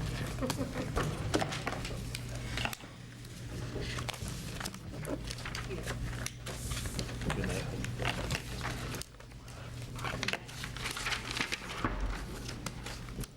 Thanksgiving. Thank you. She's leaving. Okay. Council Dolan. Okay. Reporting for Licenses Committee, y'all will be happy to know that I have 22 motions. From the docket of November 20th, 2018, I move to approve the following applications for automatic amusement device renewals for 2019. Portuguese American Club, 65 Prairie Ave, 1 pool table, 1 jukebox. Chuck E. Cheese's, number 464, 287 Washington Street, Attleboro, for 12 video games, and 52 skills/kiddie rides. Second. Thank you. Motion's in order. Any questions or comments? No comments. Thank you. Voice vote is required. All in favor? Aye. Opposed? Hearing none. Motion passes 10-0. From the docket of November 20th, 2018, I move to approve the following applications for Class 1 auto renewals for 2019. Priority Automotive LLC DBA Cerrone Chevrolet Buick GMC truck at 103 Washington Street with 84 customer parking spaces and 288 display spaces.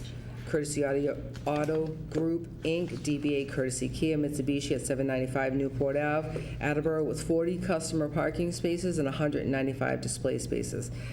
Courtesy Auto Group, Inc., DBA Courtesy Kia Mitsubishi at 11 and 16 Scott Street, Attleboro, with 34 customer parking spaces and 172 display spaces. Second. Thank you. Motion's in order. Any questions or comments? No, we discussed everything in committee. Thank you. Any other questions or comments from the council? Hearing none, a voice vote is required. All in favor? Aye. Opposed? Thank you. Motion passes 10-0.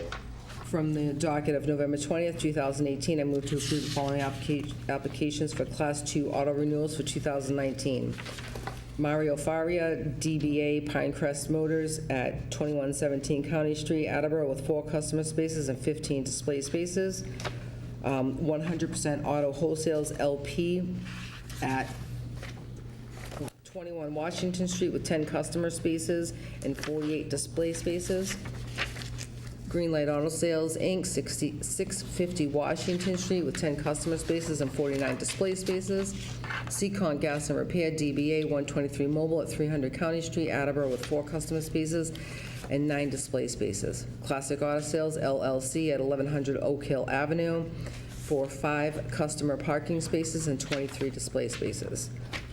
GMV Inc., DBA JD Byrider at 957 Washington Street, Attleboro, with 12 customer parking spaces and 58 display spaces. New England Automax Inc., DBA Automax Pre-Owned at 800 Washington Street with 10 customer parking spaces and 100 display spaces. Your Mechanic Inc., DBA Better Auto at 473 Washington Street, Attleboro, with 10 customer spaces and 4 display spaces. Lime Rock Motors LLC at 722 Washington Street with 3 customer parking spaces and 10 display spaces. East Coast Auto Sales at 24 Rice Street, Attleboro, with 14 customer parking spaces and 40 display spaces. Attleboro Collision Center, Inc., DBA KAR Auto Sales at 50 Falmouth Street with 7 customer parking spaces and 7 display spaces. Michael Ziarko, DBA Mike's Automotive, 801 South Main Street, Attleboro, with 10 customer parking spaces and 15 display spaces. Cartown USA, Inc., at 680 Washington Street, with 9 customer parking spaces and 20 display spaces. Landmark Auto Sales, Inc., at 537 Washington Street, Attleboro, with 3 customer parking spaces and 15 display spaces. Second. Thank you. Thank you. Motion is in order. Any questions or comments? No comments. Thank you. Any from anyone else? This requires a voice vote. All in favor? Aye. Opposed? Thank you. Motion passes 10-0. From the docket of November 6, 2018, I move to approve the following renewal applications for 2019 Class Auto 2 licenses from Blue and White Motors, Inc., 1815 County Street, Attleboro, Mass., for 4 customer parking spaces and 15 display spaces. C&A Millennium Motors, Inc. at 1844 County Street, South Attleboro. Is that South Attleboro? 844 County Street, South Attleboro, Mass. For 10 customer parking spaces and 8 display spaces. North Main Street Auto Division of K&L Tire and Automotive, Inc., 44 North Main Street, Attleboro, for 17 customer parking spaces and 1 display space. Second. Motion is in order. Any questions or comments? No comments. Thank you. Any from anyone else? This requires a voice vote. All in favor? Aye. Opposed? Thank you. Motion passes. That's all the business I have for Licenses Committee. I'd like to call for a committee meeting at the next appropriate time, please. Thank you. And Council Dolan, you're holding the Class 3 for the 2019 Class 3? Yes, I am. Okay, that one wasn't next year. Okay, Oh, great. I'm sorry. That's okay. Because I had to get another copy of my Sure. motions and. No problem. Thank you very much. Thank you. Thank Council you. Reynolds. Thank you, President Cooper. Reporting for City Property and Claims Committee from the docket of November 20th, 2018. I move to approve the request of the mayor in accordance with Section 1-12 of the revised ordinances of the City of Attleboro to accept the donation of a Convalid Cruiser CX-10 Transit stroller with an estimated value of $2,300 from Noel Deschamps to be used in the Early Learning Center. Second. Thank you. Motion's in order. Any questions or comments? Oh, I think it's pretty self-explanatory. This voice vote is required. All in favor? Aye. Opposed? Thank you, motion passes 10-0. From the docket of November 20th, 2018, I move to approve the request of the mayor in accordance with Section 1-12 of the revised ordinances of the City of Attleboro to accept the donation of 120,000 reprinted self-addressed envelopes from Bristol County Savings Bank to the Collector's Office. Second. Thank you, motion's in order. Any comments? No, I think we spoke about this, the reason for it at the last meeting, and I think it's pretty clear. Thank you. Any other questions or comments? Voice vote is required. All in favor? Aye. Aye, thank you. Opposed? Thank you, motion passes 10-0. From the docket of November 20th, 2018, I move to approve the request of the mayor in accordance with Section 1-12 of the revised ordinances of the City of Attleboro to accept the donation of an Easy Stand Evolve Sit to Stand Stander with an estimated value of $3,300 from Bi-County Collaborative to the Brennan Middle School. Second. Thank you, motion's in order. Any questions or comments? No. Thank you. A voice vote is required. All in favor? Aye. Opposed? Thank you, motion passes 10-0. And my one last motion from November 20th, 2018, I move to approve the request of the mayor to declare the following police vehicles as surplus for trade-in or resale value and available for disposition. It's a 2012 Chevy Impala. The VIN number is 2G1 WG5 E38C1113069. There's 112,067 miles, and it's in poor condition. Second. Thank you, motion's in order. Any questions or comments? No, sir. Thank you. Hearing none, a roll call vote is required, and we'll begin with Councilor Blair. Mr. Blair. Yes. Ms. Holmes. Yes. Ms. Reynolds. Yes. Ms. Dolan. Yes. Mr. Delicio. Yes. Mr. Cobus. Yes. Mr. Conti. Yes. Mr. Waterman. Yes. Ms. Jackson. Yes. President Cooper. Yes. 20 yeas, 0 nays. Thank you, motion passes. And that is all the business for City Property and Claims Committee this evening, but I would like to call a committee meeting at the next appropriate time. Thank you. Councilor Holmes. Thank you. Reporting for ordinance, election, and legislative matters. There's no business this evening, and I'll call for a committee meeting at the next appropriate time. Thank you. Councilor Blair. Reporting for Public Safety and Emergency Management Committee, I have one motion this evening. From the docket of November 20th, 2018, I entertain a motion to approve the request of the mayor to appropriate $15,941.71 from account 1-000-359000 undesignated fund balance free cash general government to account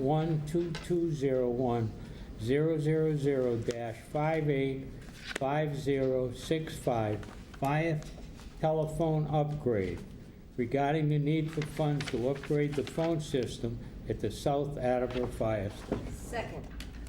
Thank you. Motion's in order. Any questions or We comments? talked about it in committee last week, and I didn't have any questions over the week, so I'm assuming we're all set. Thank you. A roll call. Any other questions or comments? Roll call vote is required. We'll begin with Councilor Jackson. Ms. Jackson. Yes. Mr. Waterman. Yes. Conti. Yes. Cobus. Yes. Mr. Delicio. Yes. Ms. Dolan. Yes. Ms. Reynolds. Yes. Ms. Holmes. Yes. Mr. Blair. Yes, President Cooper. Yes. 20 yeas, 0 nays. Thank you. Motion passes. thank you. I have no other business this evening, but would request a committee meeting next week at the appropriate. Thank you. There is no old business. There is no new business. At this time, I entertain a motion to adjourn. Second. Thank you. All in favor? Aye. We are adjourned 10:31. Happy Thanksgiving, everyone. Thank you, Mark, too. you too. Thank you, Mr. Cooper. Meeting. Continue to do that. Thank you. You have a wonderful